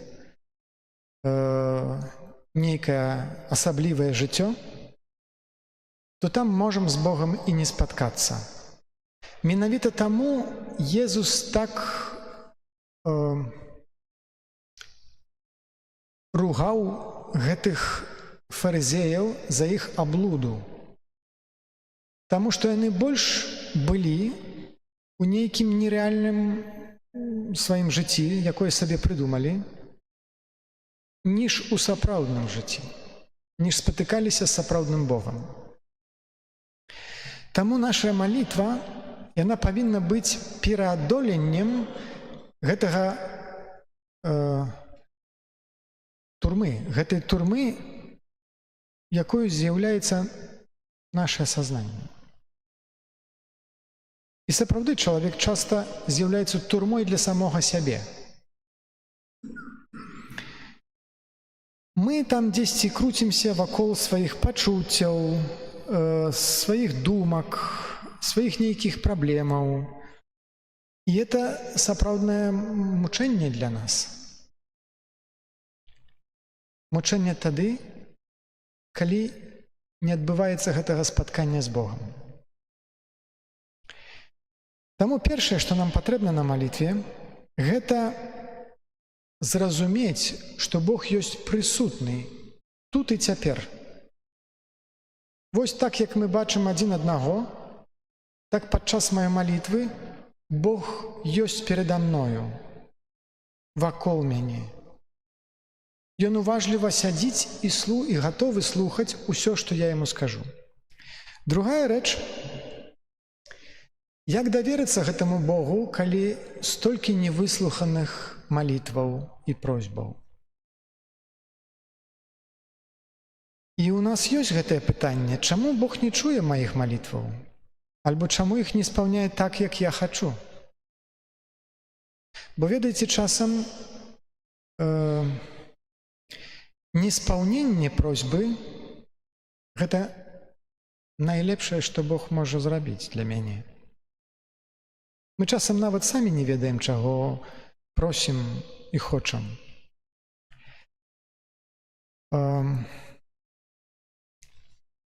Важна, каб гэтае спатканне адбылося з Богам як сябрам. Заўважце, калі прыходзіць сапраўды вам вельмі дарагі чалавек, нейкі сябар, вы займаліся нейкай, можа, важнай для вас справай. Не ведаю, штосьці прыбіралі дом, прасавалі. Вы адкладзеце гэтую працу, калі сапраўды для вас дарагі чалавек. Вы пасядзіце, выпіце з ім харбату, нават 3 гадзіны пройдуць. Вы не будзеце шкадаваць гэтага часу. Нават калі вы нічога разам не зрабілі. Чаму ж тады мы шкадуем для Бога 20-30 хвілін часу, які страцім з ім? Можа, таму, што ён не ўспрымаецца для нас як сябар, як надта дарагая нам асоба. Дзесьці больш як наш начальнік. Той, якому належыць гэтая малітва, але не таму, што я сапраўды хачу.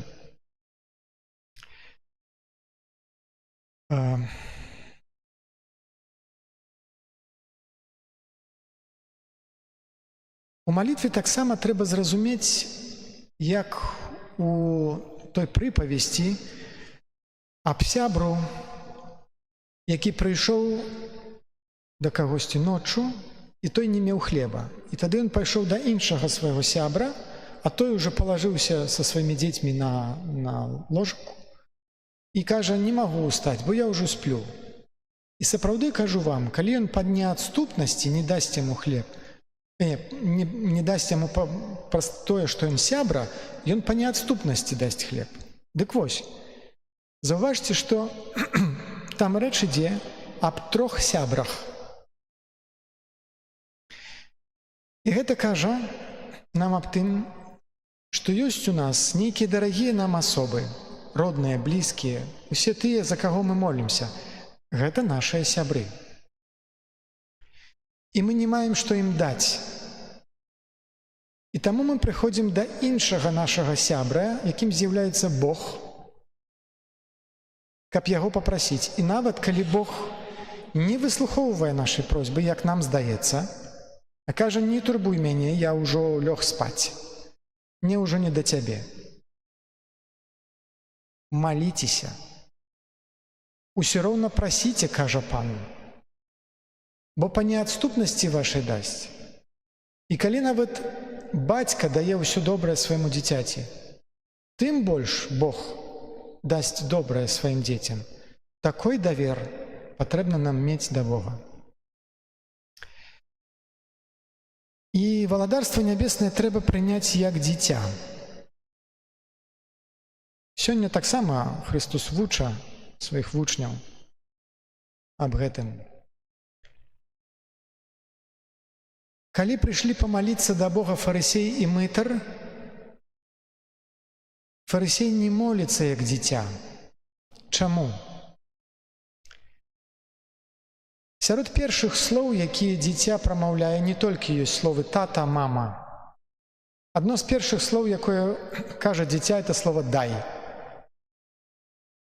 І гэтае слово ён вельмі добра ведае, дзіця. І нам трэба захаваць гэта ў сабе, бо дарослы чалавек губляе гэтае пачуцце, што ўсё, што мы маем у жыцці, гэта дар. Наша ўласнае жыццё – гэта дар. Мірнае неба над нашай галавой тут і цяпер – это дар.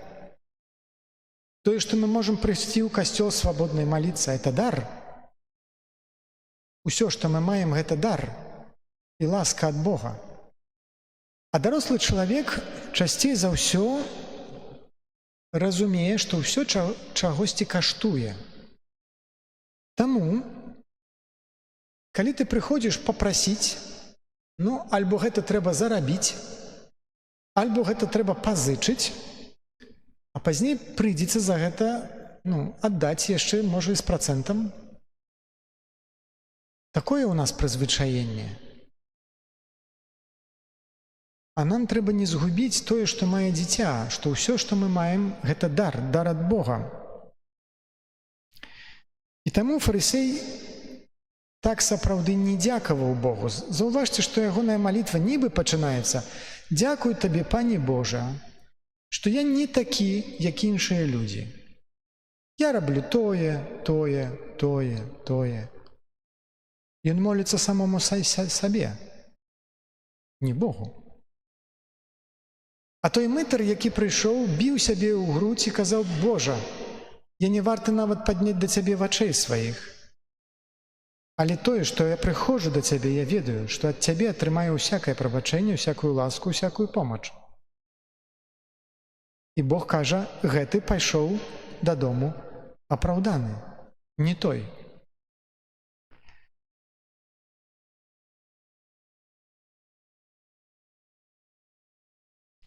Што там у нас з нашым пастом, дарагія? І рэч не толькі аб вялікім посце ці часе адвенту. Кожную пятніцу мы нібы спатыкаемся з пастом, але чамусьці ён нам неяк цяжка вельмі даецца.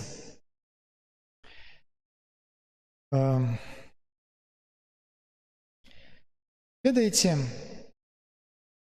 Христус дае прыклад таго, што да старой вопраткі не трэба даштукаваць новай тканіны. Як і старых мехаў не трэба папраўляць, у іх уліваць маладое віно. Бо разарвецца і тое, і другое, знішчыцца, выцячэ. Аб чым гэта кажа? Гэта кажа, што калі ў нас ёсць нейкія старыя прызвычаенні, назбыт упартыя традыцыі, да якіх мы папросту прызвычаены. Не можна, пачуўшы нейкае прыемнае, добрае слова натхнення ад Езуса, дадаць гэта да нашага старога жыцця. Гэта не пераменіць нашага жыцця. Не можна захаваць і адно, і другое.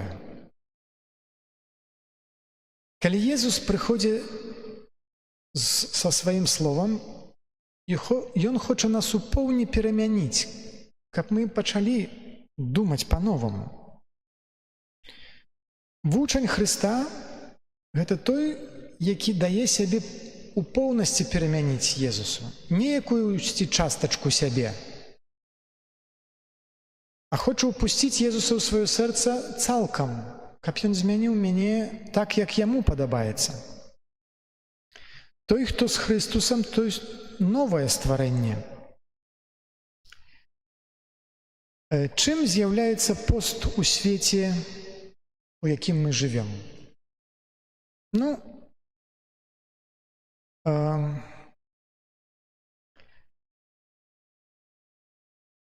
Часцей за ўсё гэты свет, у якім мы рухаемся, можна было папісаць словам «консумпцыя». Мы потребители. Мне здаецца, што мы збыт часта цяпер слышым слова «трэба задаволіць свае патрэбы». І вось слова «патрэба» Гэта слова, якое апісвае сучаснага чалавека. Кожны кажа, што мае свае патрэбы. Патрэба ежы, сна, патрэба быць шчаслівым.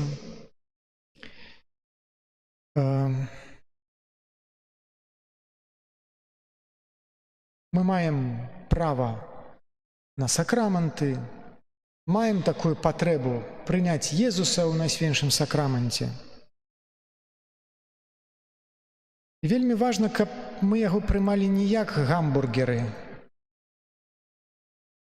каб мы сапраўды разумелі, што і Эўхарыстыя – гэта дар.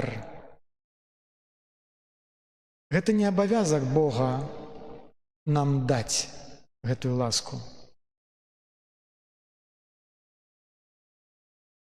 Таму ці можна сёння казаць аб аскезе, нейкім паўстрыманні, пасце у яго праўдзівым сэнсе?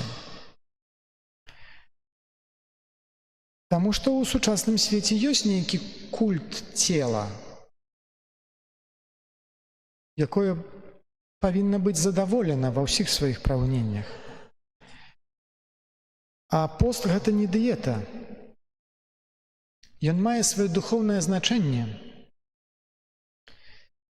Гэта час, які мы павінны асвяціць, зрабіць яго святым.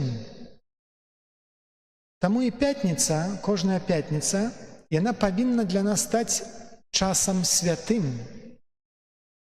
Таму што ў гэты дзень Хрыстус аддаў за нас сваё жыццё. Ён асвяціў гэты дзень сваёю крывёю.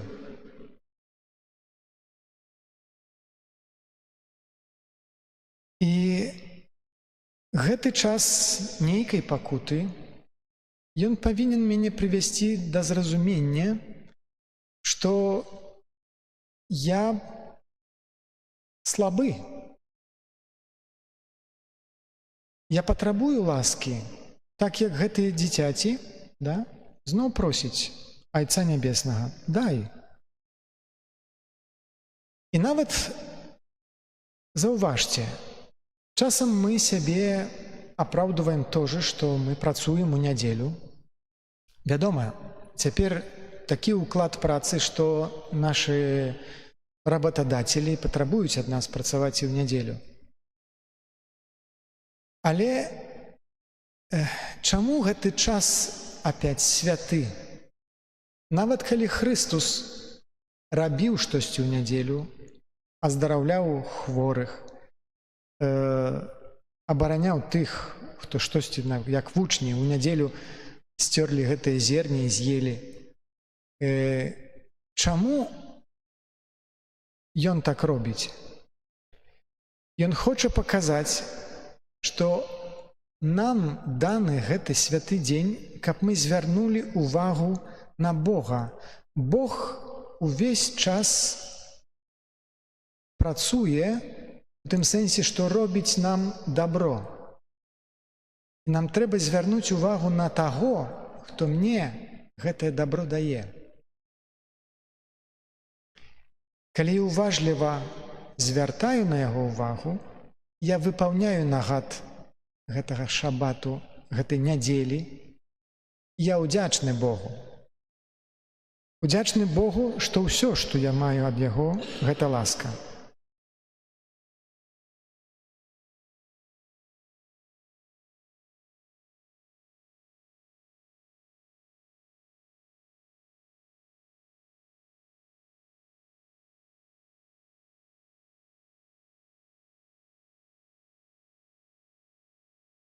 Пост дапамагае нам зразумець, што так сапраўды з'яўляецца маім ідалам. Да чаго я прывязаны больш у сваім жыцці, ніж да Бога. Што ён не заўсёды займае першае месца, якое належыць яму. Што ёсць шмат рэчаў, якія для мяне даражэйшыя ў маім жыцці, ніж Бог і думкі аб валадарстве нябесным, вечным жыцці, ці нават аб бліжнім.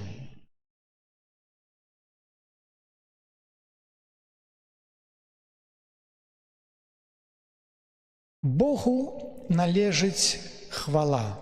Ведаеце, што значыць слова хвала у хэбрайскім языку? Кавод. Гэта слова яшчэ можна ператлумачыць як цяжар. І калі святы аўтар заклікае нас аддаць Богу хвалу, это як бы даць яму нейкую вагу, цяжарнасць, цяжкасць. Гэта значыцца, што ён у маім жыцці мее найбольшую вагу, ніж усе іншыя справы. Таму сапраўды хваліць Бога той, для каго Бог на першым месцы. Не тое, што мы можам паўтарыць сваімі словамі «Божа, хвалімы, любімы». Але ці сапраўды ён займае найважнейшае месца?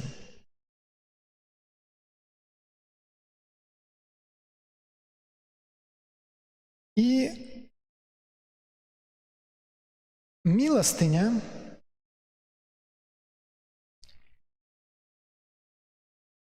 успомніце таго багатага юнашу, які прыйшоў і пытаўся, што мне рабіць у сваім жыцці, каб быць дасканалым.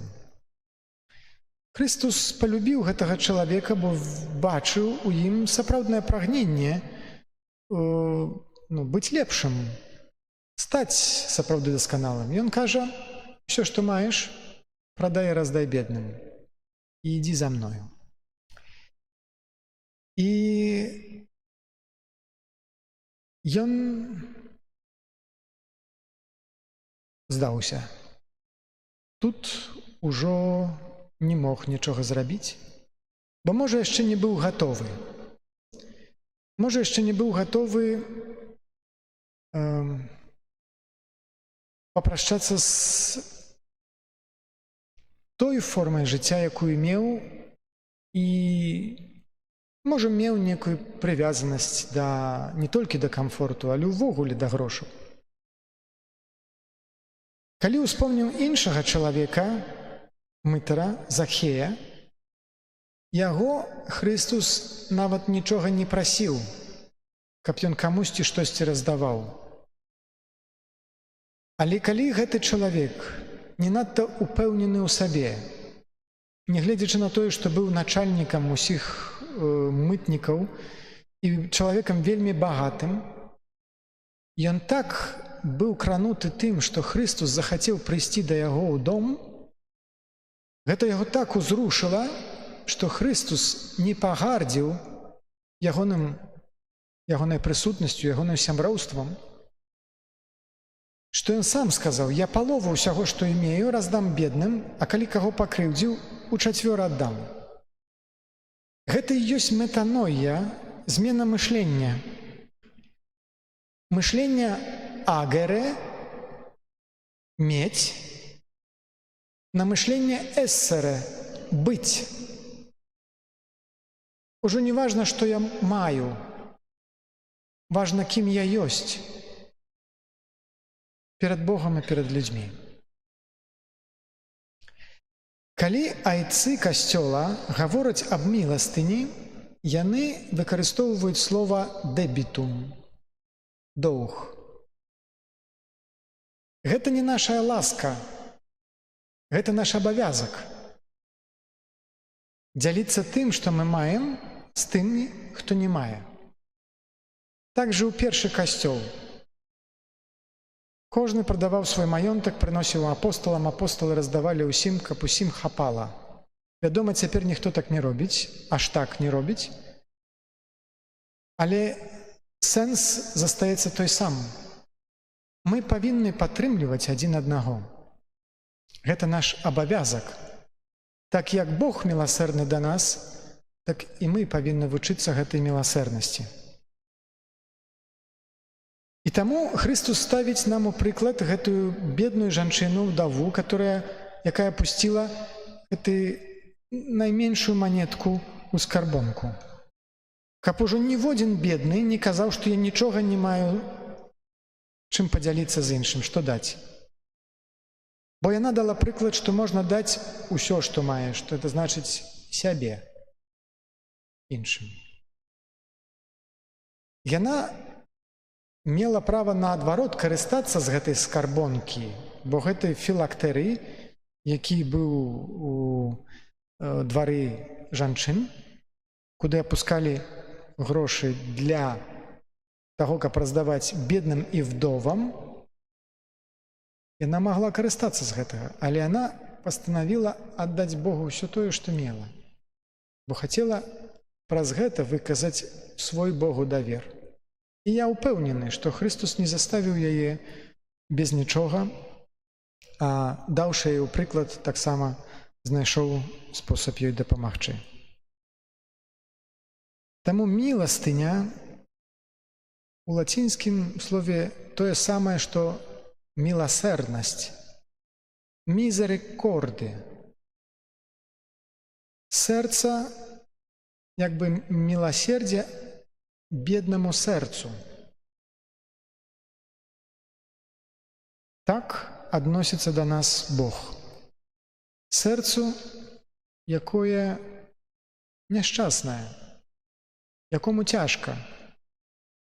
Таму не толькі важна, ці мы можам падзяліцца якімісьці грашамі ці чымсьці. Найкаштоўнейшая рэч цяпер сёння ў нашыя часы – это час. Прысвяціце камусьці час. Гэта будзе найбольшай міласэрнасцю. І таксама сказано ў Святым Пісанні, што міластыні хопіць і без паста, а паста без міластыні не хопіць. Таму што міластыня пакрывае шмат грахоў. Праз яе Бог прабачае нам шматлікія правіны.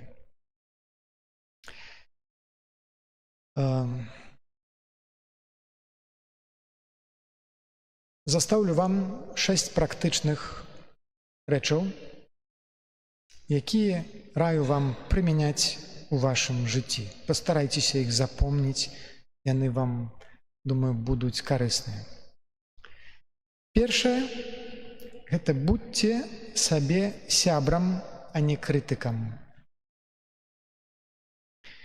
Што гэта значыць? Крытыкі яны судзяць, яны нас прыгнятаюць. Сябры, яны нам пацвярджаюць усё тое, што ў нас добрае. І таксама спрабуюць зразумець усе нашыя абмежаванні.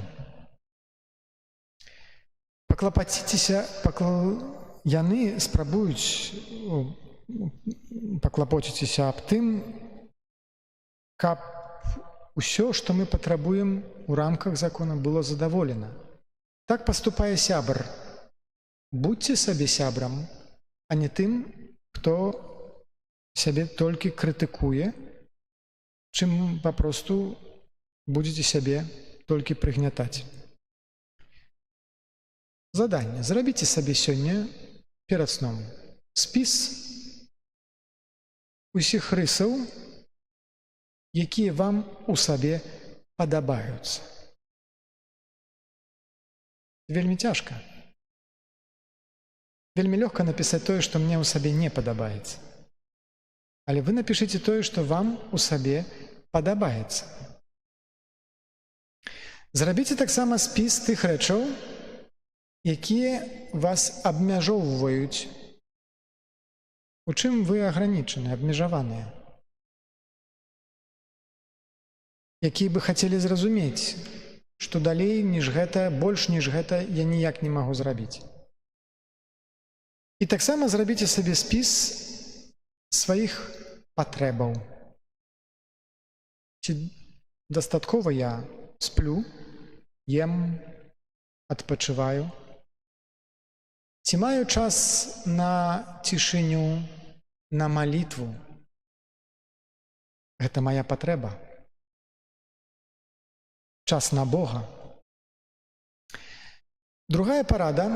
Будьце сабе гаспадаром, а не абвінителем. Гаспадар, ён поўнасцю бярэ адказнасць за сваё жыццё. Ён ведае, што гэта ягонае і трэба з гэтым штосьці зрабіць, неяк загаспадарыць. І іх характарызуе нейкая дзейснасць, а не рэакцыя.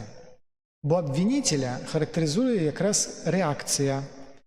Абвінитель, ён перакладае адказнасць за сваё жыццё і справы на кагосьці другога. Альбо на якоесьці месца, альбо на якуюсьці рэч. Я не вінаваты. Успомніце Адама і Еву. Да? Калі Бог запытаўся Адама: «Адам, чаму ты з'еў з дрэва пазнання добра і зла, ад якога табе забараніў есці?» Ён кажа: «Гэта жонка, якую ты мне даў. Это не я вінаваты, это вінавата жонка і ты». Вось, не будьце сабе абвінителем, будьце гаспадаром свайго жыцця. Трэцяя рэч: дзяліцеся з другімі усім, што вы перажываеце, не затрымлівайце для сябе нічога, бо рэчы, якімі мы дзелімся з іншымі людзьмі, яны нейкім образам пазбаўляюцца моцы нас раніць. А тое, што мы затрымліваем для сябе, яно з часам пачынае ў нас гніць як заноза у нашым целе. І кажуць таксама, што мы настолькі хворыя, наколькі скрытныя. Вось. Таму вазьміце гэта сабе таксама на ўвагу. Чацвёртае – гэта прабачайце і ніколі не захоўвайце абід, крыўд. Бо самы верны шлях для таго, каб стаць рабом, нявольнікам, гэта пачуцце абіды, крыўды да кагосьці. Гэта шкодзіць толькі вам, не таму, на кого вы пакрыўдзіліся. Чаму? Праз крыўду ты не высыпаешся, дрэнна пераварваеш пішчу. Яна рушыць усё нашае здароўе, пазбаўляе адпачынку. Толькі прабачэнне, яно сапраўды нас вызваляе. І не толькі другога чалавека ад якогасьці доўга, але таксама і нас саміх, ад нашых акоў. Пятая парада: радуйцеся жыццю, а не толькі цярпіце яго. Зрабіце сабе яшчэ адзін спіс упрыканцы гэтага дня усіх прыемных выдарэнняў, якія сёння здарыліся. І нават калі вам нічога не прыходзіць у галаву, гэта не значыцца, што нічога не было. Гэта значыцца, што вы шмат чаго не заўважылі. Бо заўсёды ёсць штосьці прыемнае.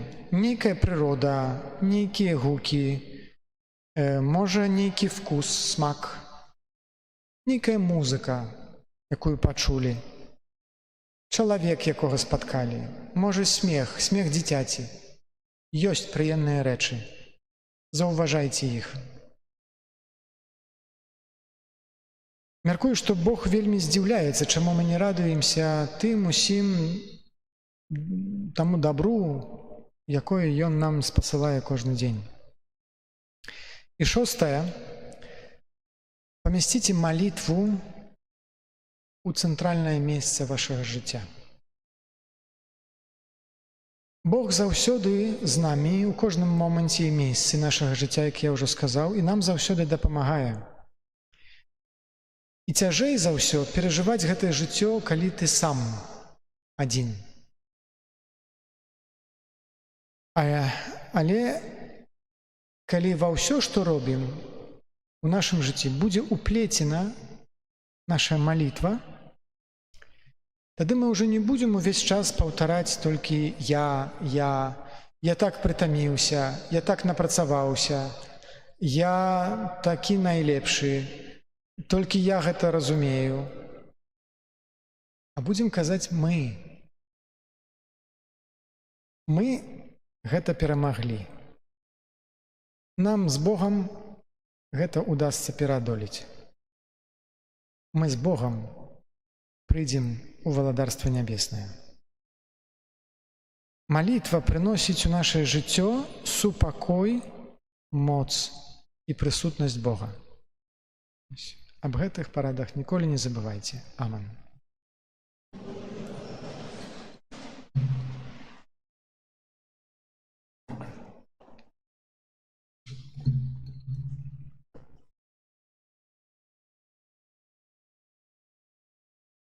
Праз заступніцтва святого Григорія Вялікага, папы і доктара Касцёла, узнясём да Бога нашыя малітвы.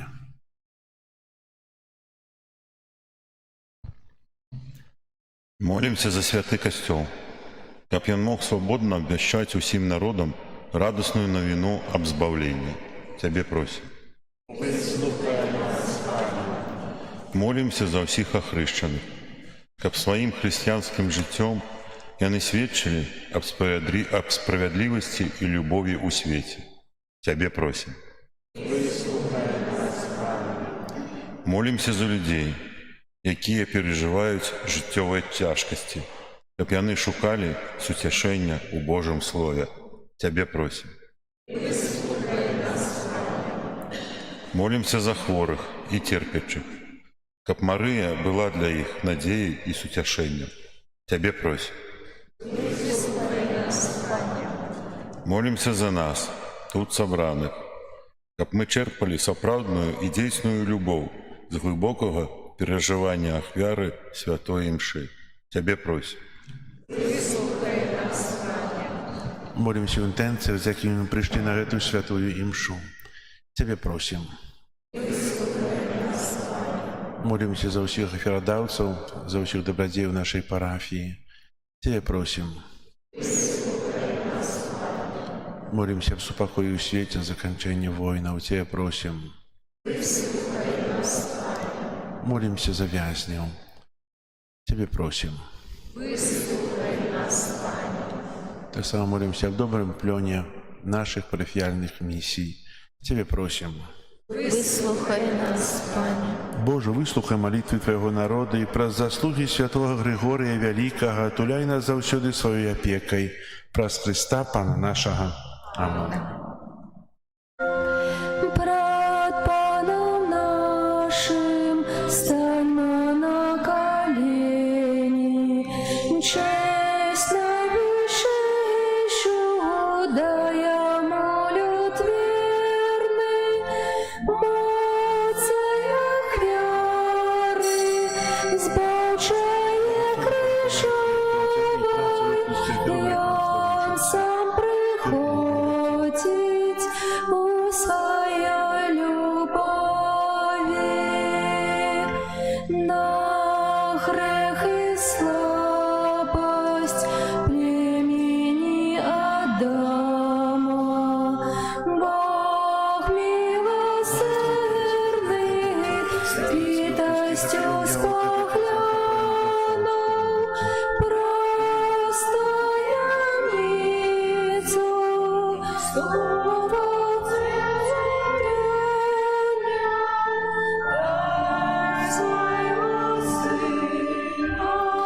грешным на избавление. Моліться, брати і сестри, каб мою і вашу ахвяру прийняв Бог, Отець Усемогутний.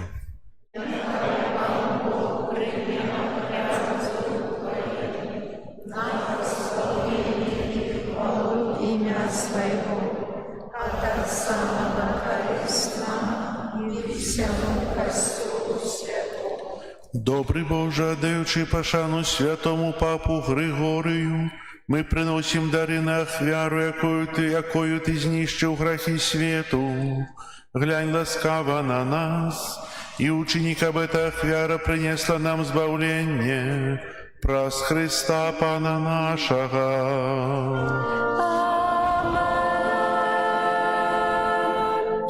Пан з вами. и с Духом Твоим.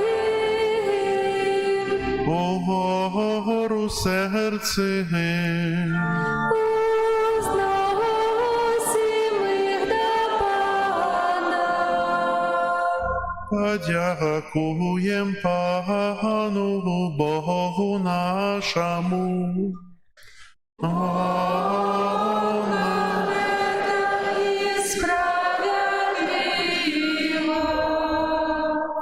Сапраўды годна гэта і справядліва, слушна і збавенна, каб мы заўсёды і ўсюды Табе складалі падзяку, Пане Святы Ойча, усімагутны вечны Божа, праз Хрыста нашага Пана.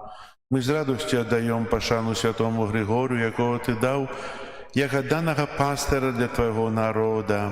Прыкладамі пабожнага жыцця Ты нас узмацняеш, Яго словамі нас павучаеш, а праз Яго заступніцтва атуляеш нас Тваёй апекай.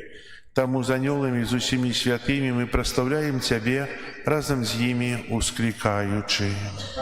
Святый, святый, святый, Пан Бог усемогутный, небо и земля, полные хвалы Твоей. Госанна на вышинях, благословленный той, кто приходит у имя Пана. Госанна на вышинях. Сапраўды, Божа, Ты святы, крыніца ўсялякай святасці.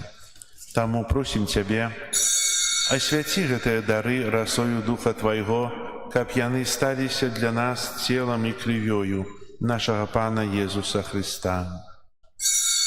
Ён, калі дабравольна выдаў сябе на мукі, узяў хлеб і падзяку Табе складаючы ламаў і раздаваў сваім вучням, кажучы: «Бярыце і ешце з гэтага ўсе, бо гэта ёсць цела маё, якое за вас будзе выдана».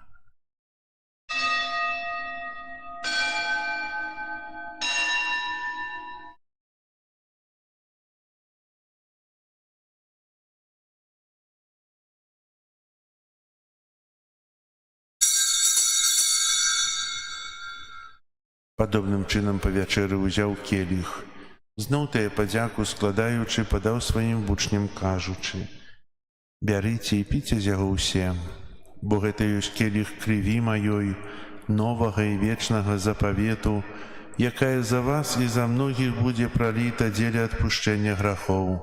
Гэта чыніце на маю памяць».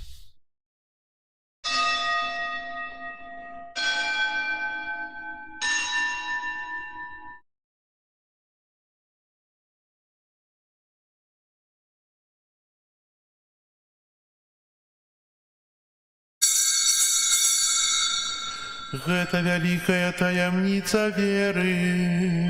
Обвещаем смерть Твою, Пане Иису, вызнаем Твое воскресение и чекаем Твоего престоления. Успамінаючы смерць і з мёртвых паўстання Твайго Сына, ахвяруем Тебе, Пане, хлеб жыцця і келіх збаўлення, дзякуючы, што ўчыніў нас годнымі стаяць перад Табою і служыць Табе. Пакорна молім Цябе, каб усіх нас, прымаючых цела і кроў Хрыста, Дух Святы сабраў у адно. Памятай, Пане, пра касцёл Твой, рассеяны па ўсім свеце, удасканалі яго ў любові разам з папам нашым Львом, біскупам нашым Юзафам і ўсім духавенствам. Памятай таксама пра братоў і сясцёр нашых, якія паснулі ў надзеі на ўваскрашэнне, і пра ўсіх, хто ў Тваёй ласцы адышоў з гэтага свету. Дазволь ім убачыць святло аблічча Твайго.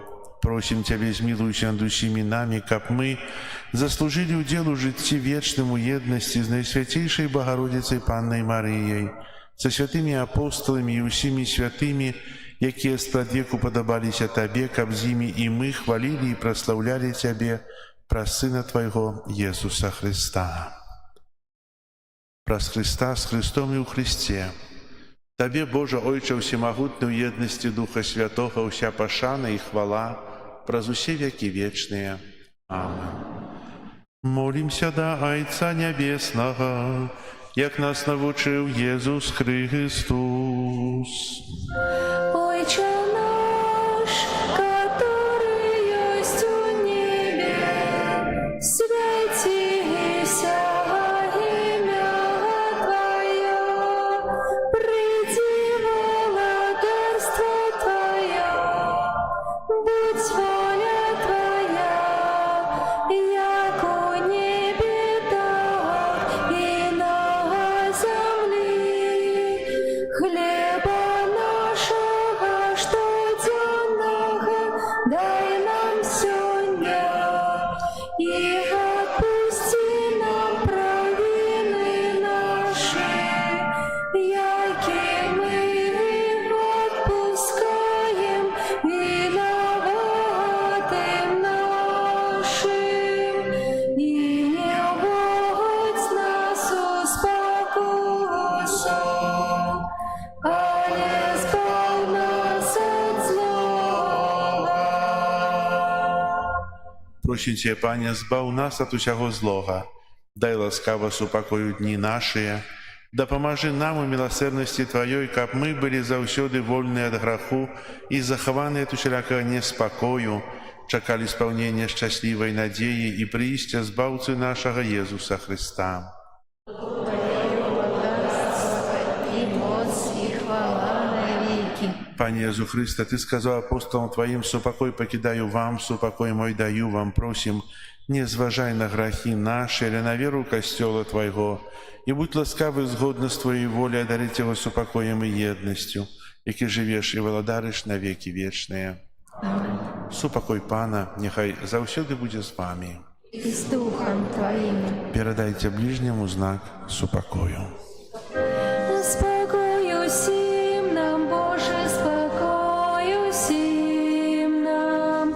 Доброзычливо руки потиснем соседям. Сим усмехнемся, будем навек собраны. Бог помеж нами, Бог между сими нами. Баранку Божий, яки берешь на себе грехи и свету, змилуйся над нами. Пане Єзу Христе, Сині Божий, доброволі Царства Содержания Духа Святого, за свою смерть дал життя світу. Пролити життя Твоєю кров, визволення всіх моїх провин, всього злого, учини Тебе завсюди, тримався заповідей Твоїх, і не допусти, як я подійшов від себе.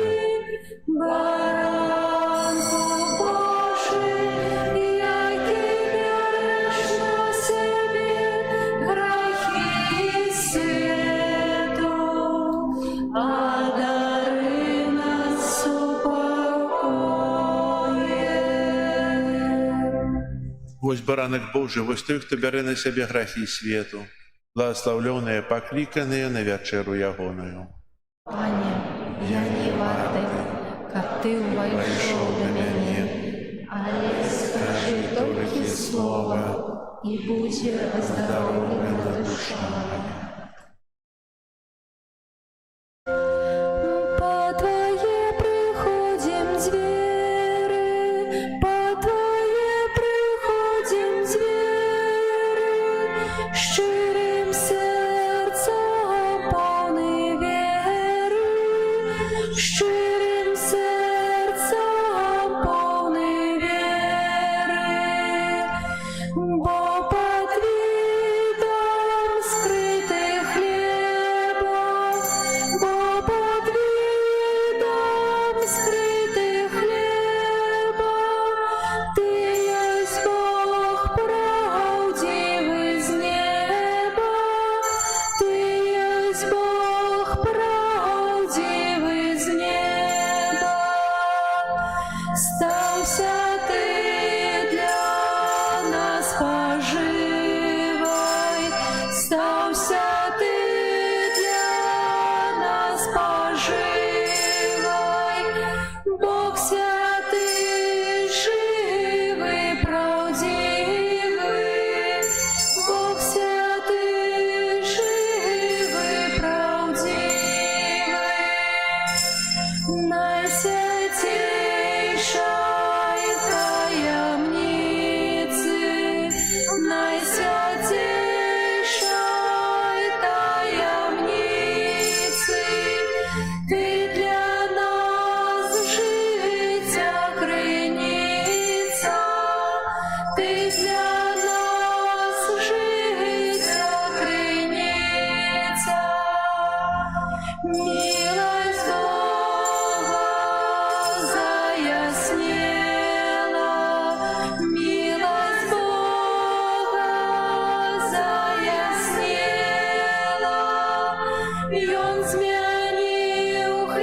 свое тело, и он змянил хлеб свое тело.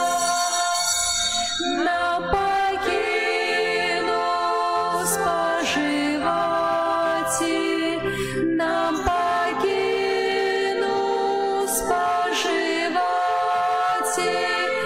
кап собою назбавляти, кап собою назбавляти.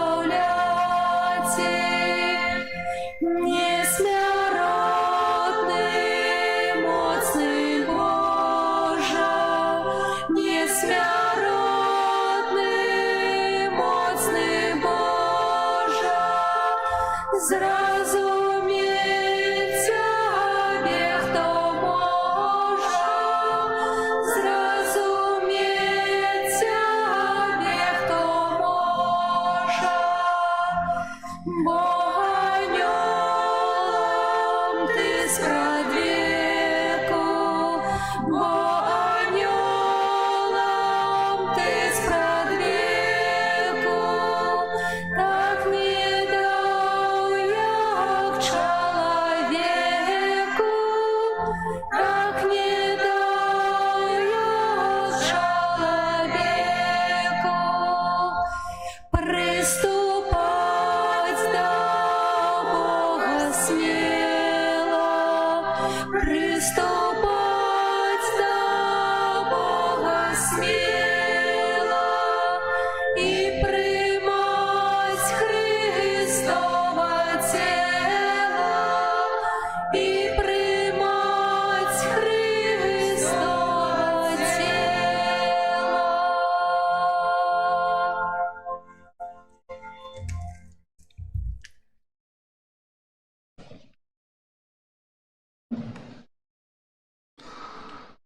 Молимся.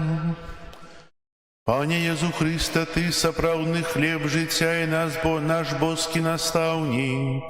Учини, каб мы, навучаныя Твоим словом, умацоўваныя Твоим телом, по прикладу святого Григория шукали Твоей правды и сведчили про яе справами братней любови, праз Христа Пана нашего.